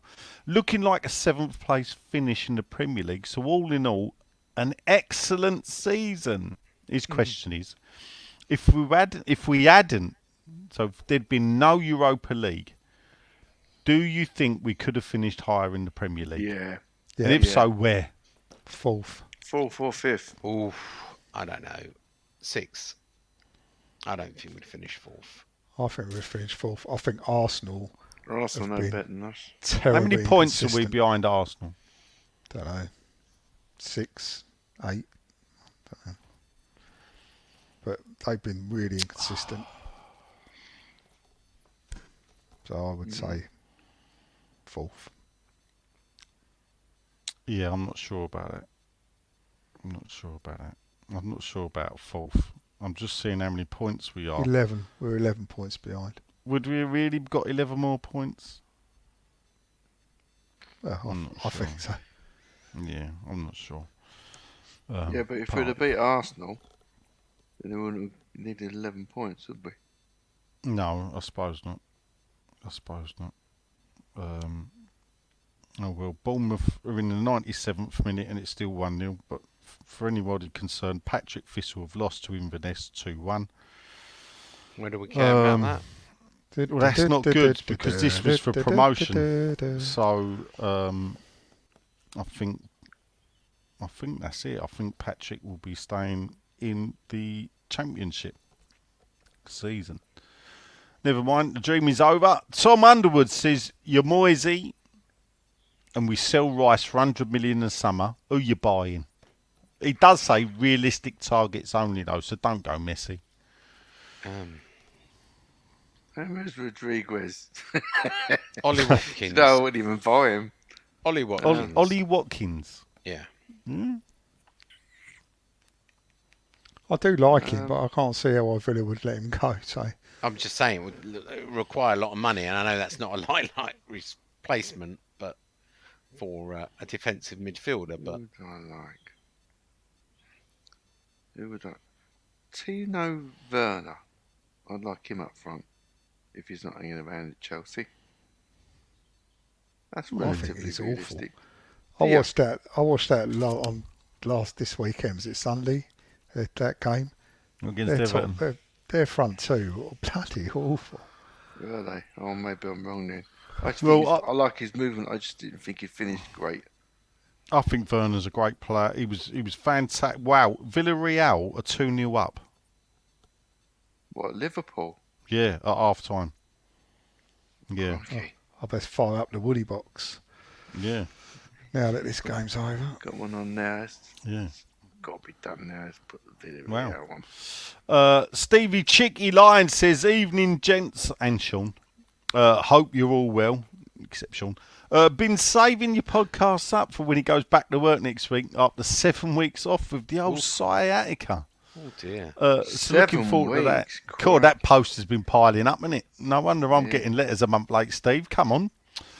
Over the past few days, I've even been reading a few people online moaning about people leaving the stadium early. What's your thoughts on this? I jumped in on that on Sunday. You did, didn't you? But I just get so sick of people telling people you're not a real fan if you do this. You're not a real fan if you're not here. If you're not singing, you're not a real. Let's let people can do what they like. Yeah, people pay their money. Do what you like.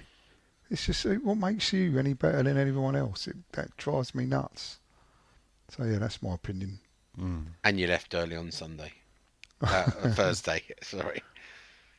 Frankly, though, I don't mind people leaving early because it's a bit of an arsehole getting out of there, and the less people in my way, the better. That's the way I see it. So knock yourselves out, people. I suppose Crack on. There's certain rules, right? So if you're really being rules.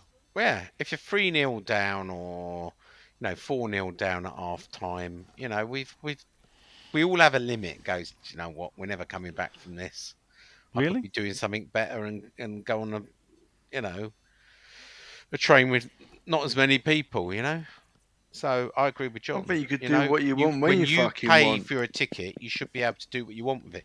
In the same way, when you buy a ticket, you often leave it empty rather than sell it on ticket exchange because you don't want it filled. Same thing, isn't it? You want to leave it empty rather than being sold. We want to sometimes leave a little bit earlier and leave it empty. Doesn't mean we don't love our team any less. How many games you missed this season? Who, me? Yeah. 2 or 3, I think, home games. I've been to. I Is it? missed. I missed all the beginning. I missed the Leon one, obviously, because I was in Dublin. The only reason I've missed them is when I've been abroad, On holiday, yeah. and I missed. I think I was in Mexico over Christmas That's what I'm time. saying. I think you've missed more than 2 or 3. If you include, I think Well, you include. What do you mean? How many games have you missed this season? It includes every game played. I've only missed 3 games. Then I think, if you include Leon, 4. Was it a game played this season? Well, I've been to. Have you been to? If you're including that, then you're going to ask Len how many games he's missed this season. I was can't asking remember. you out of I think curiosity. I have. Because you have. 'Cause No, he's but he saying hasn't he's missed them, and I'll tell you why. Because he hasn't bought a ticket for them. Oh, for Christ's sake! Right? Well, you You're can't miss a being game. semantic. So you're basically saying You if you can't don't miss a game you ain't bought a ticket for. well, then you can't include cup games, then, can you? Well, did you buy a ticket for Leon and not go? Yes, you did. Yes, I did. I rest my case, Your Honour. Thank you very much. But I didn't know at the time I was No, away. well, there you It's go. just pick on Sean, isn't it? It's just, I can make up the rules as you go along to fit it. I've only missed 3, and that been was to because of COVID. Every home cup game, both League Cup and FA Cup and Europa, except for Leon. That's the only one I've missed. Okay. And I missed either 2 to 3. Do you sell the Premier ticket League every games. time back to the club? Do you put it? No, I sell it at face value to You don't someone sell I it know. back to the club. So you don't give the club the chance of more money, more I revenue. only sold it once back on when there was no other takers. I think it was over Christmas time. Yeah. So I put it on the ticket exchange. And funny enough, because where we are, it sells in seconds. As soon as you put it on ticket exchange, it sells straight away. I don't have a problem with that because it goes back to our coffers to buy more players. Yeah, of course it does. Of course it, yeah. 13 quid's going to buy a lot of players. Look, he then says he's been reading about people leaving early. What are our thoughts on this? We've all give our thoughts, I'm over the years. He says it never bothered me when I was a season to get older. I'd at least rather see people go and leave early than buy a ticket and not turn up. A disappointing night Thursday. Finley doesn't let me leave early anymore, by the way. Good on Finley. I tell you, the one thing is, the reason why I stay to the final minute of every game is because up until I was 14, or 13, 14, my uncle sort of threw in our season books and said, right, I ain't going anymore, you go. He used to make me leave at least 5 minutes before the final whistle. And it used to annoy the bejesus out of me. I missed some great goals, including the Ray Stewart penalty, Aston Villa. Fancy missing that. Yeah, I heard it on the radio, Fucking mate. hell. Yeah. Considering when you think how close I live to the ground, yeah, we still had to leave early to miss the traffic. We could have bloody walked home. Oh. Yeah, I know. Do you know, I think there was a Chelsea game once where he made me leave at 2-2 and we won 5-3. Something stupid That was like that. 87, wasn't it? Was it? Oh, I don't know. You just think, I give up. So anyway, that's why, even if we're 4-5-0 down, I stayed to the end. Because it's like, no. It was a 90-minute game. How many have we got left? I've got Not many. Good. You got something else? You got to pick up. It's just a little preparation for tomorrow. I have Oh, some right. foie gras in the fridge. Oh, right, No, it's nothing to do with that. No. He's got to get his leader hoser out. Anyway, See if you still feel it.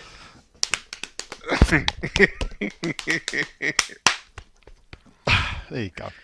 Get his practice That in. reminds me of the European vacation. I could just see Sean in a minute. Like that. That is, isn't it? It's just, Oh, yeah. Another stamp on the passport, eh, Sean? Anyway, Dodsey says we're not talking about that. Oh, that's what Dodsey says. All right, my handsome, how you's doing? I genuinely, he thought like Len, it was going to be dark Thursday, but nothing really happened, which was a surprise. But he doesn't think the same will be in Germany, Sean. Watch out. Questions. What has been your favourite game of the season so far, and why? That's a good question. Villarreal for me. Attending, or it must mean generally? I think Villarreal. Yeah, Always- Villarreal. It was a good game. It No, was actually, I like the Leon second leg. The 3-0. Are we talking Can I about point out in- that in person? it was or- you're talking No, I about don't Seville, think so. not Villarreal? Oh yeah, you're right. So Yeah, I I'm was going to watching- say Villarreal were we're beating watching Liverpool. Villarreal. Yeah, because we're Yeah. watching Villarreal. Yeah. Yeah. No, I dear liked Lord. Leon Everyone second joined leg. in as well. Are we talking the home game? We're talking. What's being your there in favourite person. game of the No, season? it just says your favourite game this season. Now Liverpool was good as well. Just to be a bit different, because he's already said Leon. I absolutely loved beating Man City on penalties in the EFL Cup. I thought it was a great game. 0-0, wasn't it? It was 0-0, but to win on penalties and be Man City, it just was those nerve-biting game where we just defended for 90 minutes and then beat them and held on in extra time, and it was the emotion of the game rather than the game itself. All Okay then. Nigel? right. I think really I've got to go Seville Yeah. for me. It's just Liverpool was good though, wasn't it?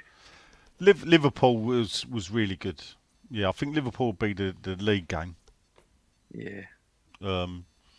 Dodsey cracks on and says, why did the mighty Wah not get a picture with Sean? Is Sean not one of the people?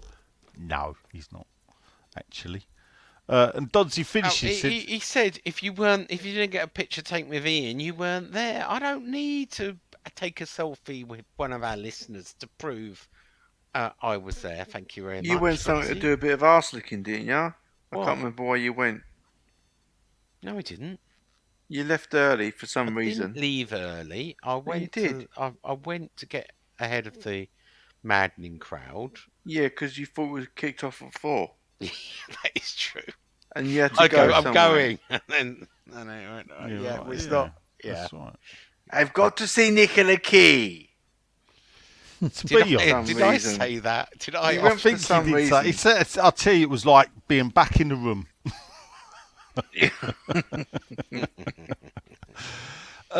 Guten Abend, gentlemen, says A.R. Sean. Frankfurt, he said, started both halves poorly and were always chasing the game. Don't forget, A.R. Sean, check out Mr. Levy Jr. in Hull. That said, we've had chances and didn't take them. They're a decent side, especially on the counter. So Moyes needs to address that tactically. They got it right and we didn't, but all to play for. Arse, not Sean, but the game. We looked very uncertain defensively, paid the price. Lack of depth within the squad starting to show. Let's hope Moyes and the players raise it for Thursday night. The crowd on Sunday seems to have run out of steam as well, or is it too many tourists? Listen, all the tourists were there on Thursday night, mate. Yeah, they were. Good riddance to Mike Dean. We won't have to put up with him next season. The only question that counts is he this week retiring? is- yes, he's going into the VAR. That's not confirmed that VAR thing. Oh, was it not? No. There's a I few mean, of them going, you know. isn't there? There's a few of the Yeah, shit there's ones. like three. Well, Good riddance to Mike Dean, I can tell you now. So the question he's got, which we won't answer just yet, is obviously do we think we can do it Thursday night? So he then finishes, because we'll do predictions. He then finished with Komm schon Bugel. There you go. Oh, what's that mean? I don't know, do I? I'd have to text EB and ask him. Oh yeah, we saw your mate. I was going to ask. EB is a West Ham fan who comes from. Where's he come from? Where's he fly from? Germany.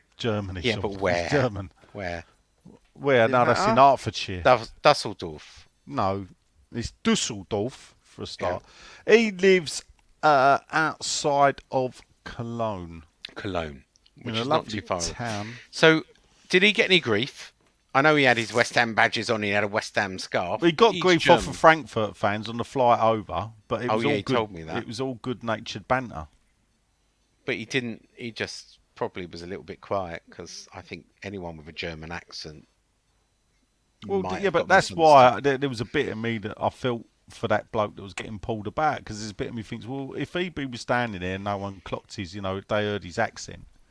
Well, let me tell you about two people we saw in our block, right? Two great big guys with tattoos. Yeah. Almost definitely German. Both of them wearing brand new West Ham tops. Never said a word to each other in the whole game. I guarantee that they were German. But fair play. They bought to West Ham tops from the club shop to blend in. Yeah, I wouldn't go that far to buying the opposition thing. I know. I'm convinced the way that, how you just look, they were looking shifted, just didn't talk. And I thought, well, fair enough. You've shown respect.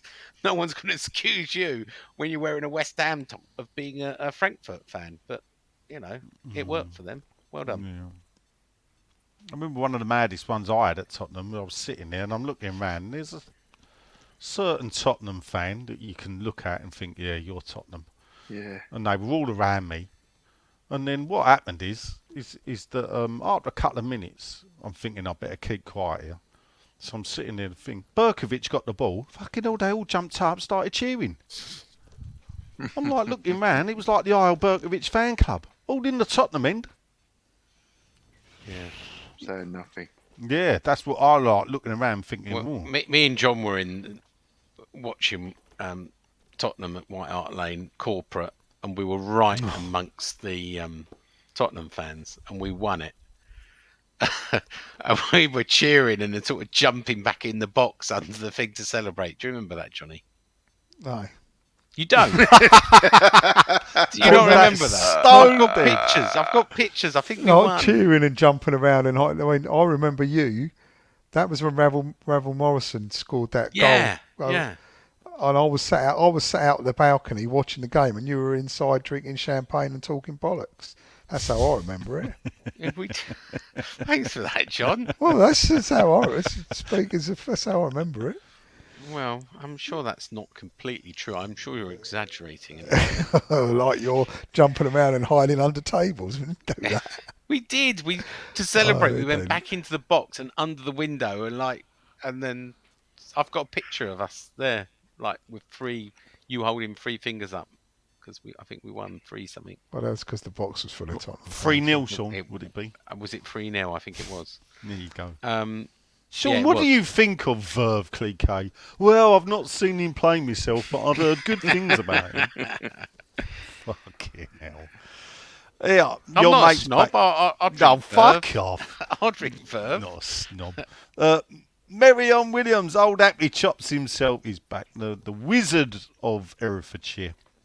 Says update on his tickets situation for all those concerned. He's got an email from the club. Oh, good. That his relocation window was just 48 hours. Contacted and was told that the terms and conditions state is that you can go up a category but not down. So he's contacted the club and they told him. I've told you that before and you said it's not true. Well, I went down. I'm just saying what the terms and conditions say. I will be dropping Mr. Myrion a message to say, don't believe that old waffle, mate. I went from 4 to 5. And I didn't ask anyone to pull any strings before you ask. Anyway, I did it all myself. He's asked for a copy of the TNC, which arrived after my relocation window closed, and there's no such regulation that I can see. He was offered a relocation for the same price, but a worse location I was previously offered. I await supporter services to come back to me, but it's all gone quiet on that front now. They're all in Frankfurt. Not yet. Didn't make the Yeah, Arsenal they are. game. No, they flew over I today. was watching the mighty Cardiff Devils ice hockey team to win the playoff championship in Nottingham, so can't comment. All right, but you just did. You just commented that you can't comment. So that technically is a comment, Miriam. One question, he says he stored a stooge at the Frankfurt home game, but was he successful in the non-ballot for the away leg? As Mulder once said, the truth is out there. That's not all that's out there. There is Yeah. no ballot for Frankfurt tickets. A lot of people are travelling over to Frankfurt to soak up the atmosphere. And I believe that, in fact, Andy Sheldon from Met Police has just advised that people without tickets should meet in O'Reilly's in central What you Frankfurt, soaking up not- then, SpongeBob? Huh? I said, what you soaking up then? What am I soaking up? Yeah. I haven't made my decision where I watch the game on Thursday. Oh, right, okay. Saying that you're more Patrick than SpongeBob. But Michael Levy Jr. says if we lose Thursday and drop down to 8th, has this been a successful or a disappointment? Successful because it's May and we're in a competition. When was Yeah. the last time we said that? Exactly. That's success for you. Matty Kemp, I agree. Matty Kemp, Spandau Ballet's roadie, says, evening gents, the highest paid player, the highest paid player for Frankfurt is Kevin Trapp, 44,758. The Japanese player, Daiichi Kamamada, earns £6,874 a week. Wow. Hey! Surely we can strengthen the team in the summer without breaking the bank. Is that true, though? Well, I don't know. You call him a liar? I'm saying that most published figures for European clubs tend to be net figures rather than gross figures. Oh, right. Okay. So You got average a gross figure, Even Sean. so. Sorry? What you say? You've got a gross figure. That's why you're fat fuckers. Or have you know I'm under 16 stone for the first time in many years. Well done, Sean. Thank I tell you what, I'm starting to sweat now because he's getting near my weight. Oh. Yeah, I know. Oh, that Dear, is oh dear. not Yeah, easy. 2 stone down. Yes, Oh that's. dear, what's going to happen? No, Yeah, well, well, I had a enlightening chicken you. salad for dinner tonight. I'll tell you what's going to happen. You wait till Sean When gets stuck in when the do I get to a schnitzel. point where you start sweating? Is it if I Well, go I 15 didn't- stone? well, Do you get a little bit? Yeah, itchy? definitely. If you get 15 and a half, I think I'll be. Oh, this could be Yeah. months away. Yeah, well, you know, when I say I had a chicken salad, that's like a breast of chicken, and I had some lettuce, but then I had like coleslaw, potato salad, porky pie, you know. Yeah, the pie won't help you really. There Do you you have go. any Yeah, dressing I mean, on you it could as have well? There you go. Yeah, I had mayo, didn't I? Oh, And You salad might, as well, cream. you might as well just pour like a kebab over the top Yeah, of it, mate, and just be done with it. Do There's you know what I mean? nothing worse than the No, John. Kebabs are for Saturday. God, Because they're mainly salad, yeah. oh dear. Tim Knightley, welcome, Tim. Do you think the season will fizzle out after the lack of transfer business, or can we go to Frankfurt and win? Will 7th be a failure? All the best, Tim from Dorking. There you go. Tim from Nice. Dorking. No, Nice dog. Will 7th be a Premier failure? No, it won't. no, of course it won't. We've never finished 2 seasons so high if we finish 6 and 7 consecutively. Never been done in the club's history. Yeah. Can't be a disappointment. And we've had a semi-final of the European competition and a quarter-final of the League Cup. It's been a fantastic season. Good season. Our good friend from Canadia, it's Palumi Ogaluna. Hello, says Palumi. He was at the match, and sadly the slinging crosses and not try down the middle West Ham showed up. So many times Fornals was top of the box and refused to try and beat his man and take a shot. Instead it would pass back. Oh, fuck off, you. Sorry, not that. My next door neighbour. Oh, right, I was going to say... Liverpool fan, right? Oh, But they no scored. doubt he gets the coverage about 4 seconds before me. So it's a waste of fucking time watching Liverpool because you hear the prick fucking shout up when they score. Oh, right. Cunt. Yeah. Sorry. That's all right. Can I just point out, Palumi, not you. Not you you, still our Palumi. favourite Canadian, apart from the other one from Canada, Len, who's Mickle. Len, you need to sell a few more paintings so you can go detached. You know, you don't need any party. And do you know what? He's our fourth or fifth next door neighbour. No one else made noise like him. Oh, He's right. just a fucking lad. Does man. that say more about you or your neighbourhood? Well, no, they were great, our neighbours. Can't need you to do have him a a few painting acres and, to like, land, charge then him neighbours double? Won't be a problem, you know. Yeah, but I always like to live within my means because you got to remember, I always used to work in London. I was never here, and I paid my mortgage off like nice and early, so you know, I'm in a position. That's why I can sit at home painting. You Anyway, can be like John and move out to the sticks. I'll have you know, I've got earphones on as well. I can steer Hold him up, shout out. He does live in the sticks. Does he? Yeah. What's he got a party wall for? You should have your own sort of few acres of land and be in woodlands, shouldn't you? People like to live with people, Sean. We're not all like you. It's just that I spend more time at home. I'd have been watching this in town on another night. Oh, hang on. Thing is, though, with VAR, is he onside?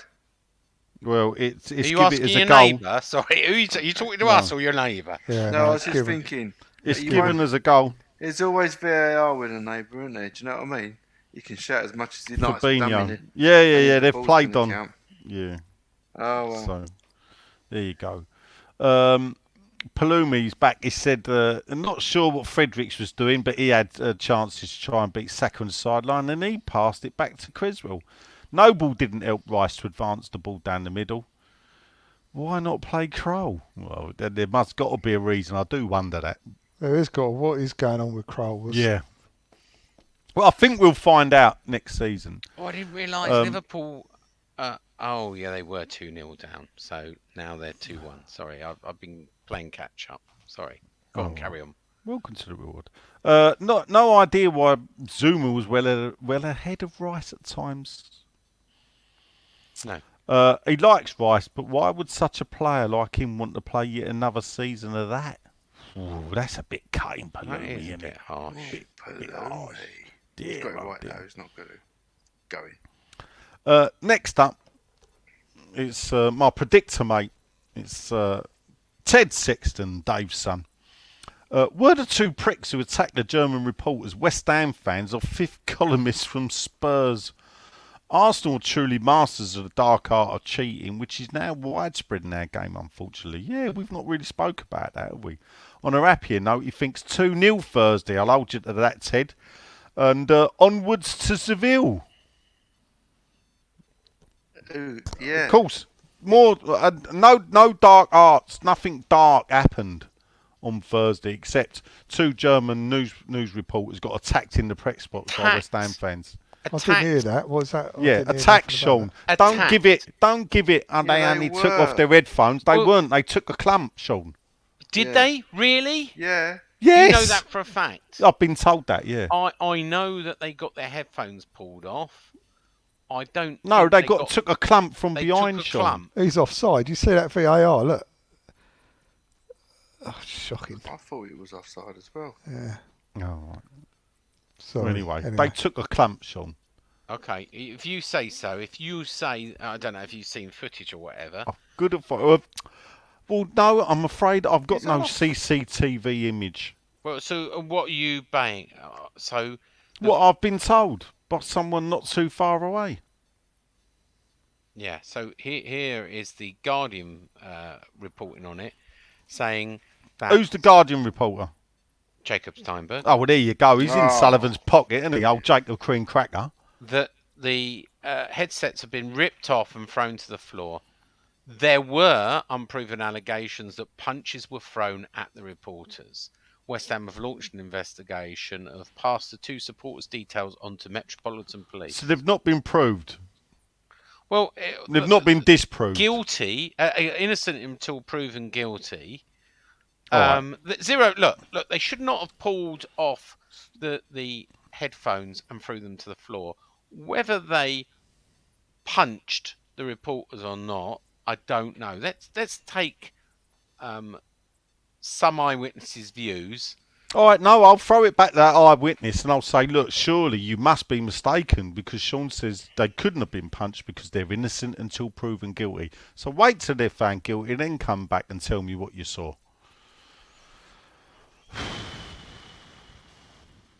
Anyway, I think Slicker. Arsenal. I think Arsenal is a horrible team. There's nothing to like about them. No. I No, really I am. don't either. I really am And the fans have got disliking. worse as well. Just everything about them. This team, it's just got no likable factor about it at all. It is Including funny, the manager. actually, the game, because my Arsenal supporting mate was there with a couple of our mates, like fellow mates, West Ham fans. But then I got the most random text in the world from my brother-in-law who said, guess where I am? And sent a photograph from the stand opposite me that probably included me in the background. So I circled it and went, I'm here. And the reason why it was a bit unexpected is because he was there on a jolly. He's a Tottenham fan. Sorry. He was rooting for us, of course, because and he actually did text me and say, I hope we win. And I was like, we? And he said, well, I am for today. Dear, oh dear. Anyway, are we done so I can get on with stuff? What stuff you got to get on with? Just Oh, stuff. packing. Stuart Ling says, evening here. It's Dingaling here. Hey. He's making up his Dinger. own. Oh, that's a good one, though, Stu. You can have that. Dinger. Dinger. I'd say every bleating that's offside. No, it's not. That was it. No, Oh, it wasn't. Brady out. Brady out. He just wanted to say, keep the faith. Come on, you Irons. We can see from Villarreal versus Liverpool right now that we're far from done in this tie. Jumped a bit quick there, now that they've scored. First goal's important. Any of you lads give us a chance, or were you like many resigned to us losing because of last week? Apart No, we from, had a always got a chance. chance. I always think had we a all said we chance. got a chance. Apart from a couple of lapses concentration, he thought we were slightly the better team, There even you though we go. wasn't near our best. Does he say we're better than Lyon were a better team than Frankfurt, or not? No. Oh, that's a shame. No one says that. No one thinks that. Well, I Sean. said The one thing, what do you? Come on in, Sean. Who's better, Leon? Yeah. Or Russ? Russ Budden. So who's a better DJ? Oh, Well done. Oh, Leon. Leon all day long. Oh, is it? There you go. Pumps out the tunes. So does Russ Budden. I don't know. I've never heard really any pumping out the sort of housey tunes. All right. Well, I don't do house music, so. I think that is the end. I bet Twitter. Oh, that's a good point. Oh, yeah. no, come on, guys. No, we got to get because we get Kevin and. But we're 2 hours. We're The at 2 regulars. hours and 20. It's because you lot minutes. spoke to first at the beginning. It ain't Yeah. my fault. All my life. Tommy Taylor's son's sent me a message. There you go. What's happened to Chris Kamara? Has he died or something? There's been stuff saying. No, he's retired. Oh, right, okay. Sorry, I read Good something on riddance, Twitter. I say, to be honest. Right, Never okay. forgive him. Never forgive. Never forget. Frankie Max leg. Sean don't believe in conspiracies, says Ian Gravitt. Could I just ask why 3 important VAR checks in 2 games against us were decided without replay? Yet Dawson's outside the area challenge awarded as a penalty. Is there a conspiracy? Big The club Premier bias. League No, have their big club top bias. 6. I would say big club biased in it. I wouldn't be surprised, honestly, in how many years' time it came out that there was some kind of directive, because it is so. Some of the decisions.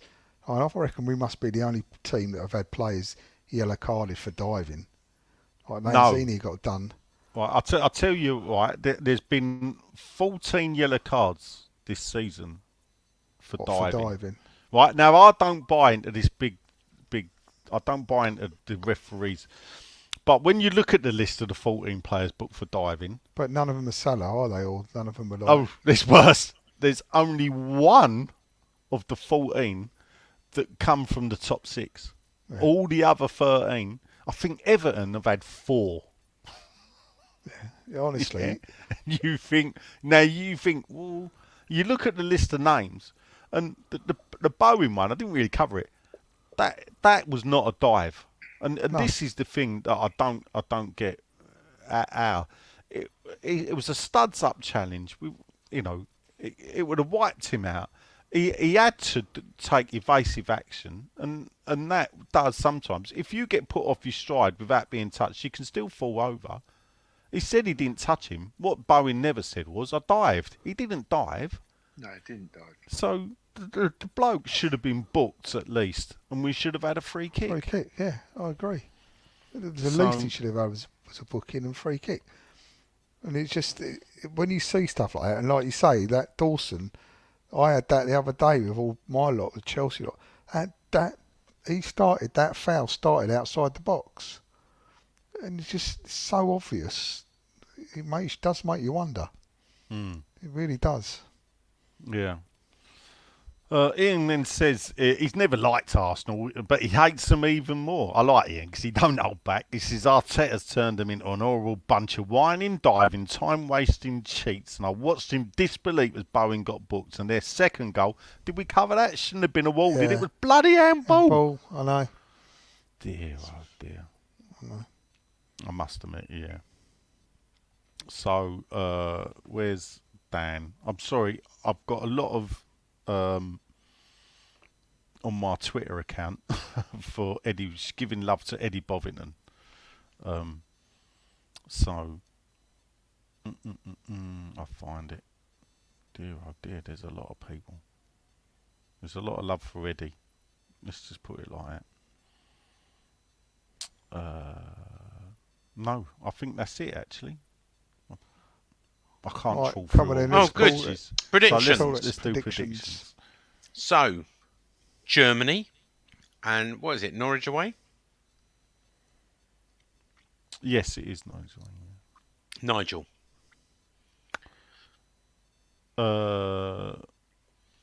So, I think West Ham will... Do you know I'm going to go for a 2-0 West Ham win in Germany in extra time. Wow. And Norwich? And Norwich! I think now they're down, Norwich will be there for the team. Okay. John?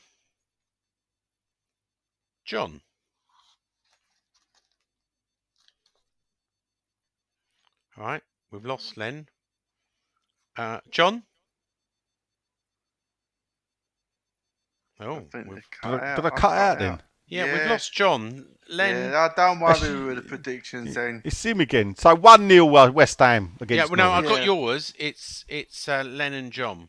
1-0, 1-0 then. Okay, 1-0 John. West Ham, 1-0 Norwich then. John's just coming back. Who goes through on penalties then? I will say 3-1 West Ham. Against the Germans. Yeah. 3-1 West Ham against Frankfurt and 1-0 against Norwich. As John, finally. I reckon we're going to 1-0 full time. And then penalties. Extra time. 0-0, then penalties win. And we win on penalties? Yep. And Norwich? Norwich 2-0. Us. Wow. I've been Sean. Nigel has been... I'm just watching the Liverpool goal, trying to see where the offside is. Len has been... Yeah.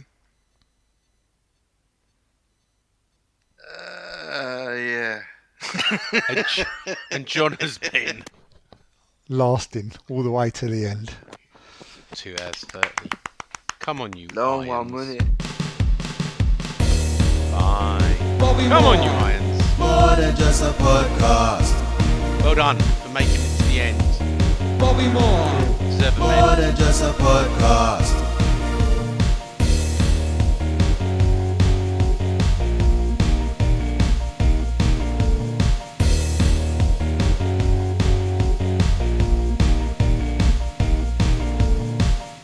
That was wonderful. Bravo! I loved that. Oh, it was great. Well, it was pretty good. Well, it wasn't bad. Well, there were parts of it that weren't very good, It though. could have been a lot better. I didn't really like it. It was pretty terrible. It was bad. It was awful. It was terrible. Get him away! Hey, boo!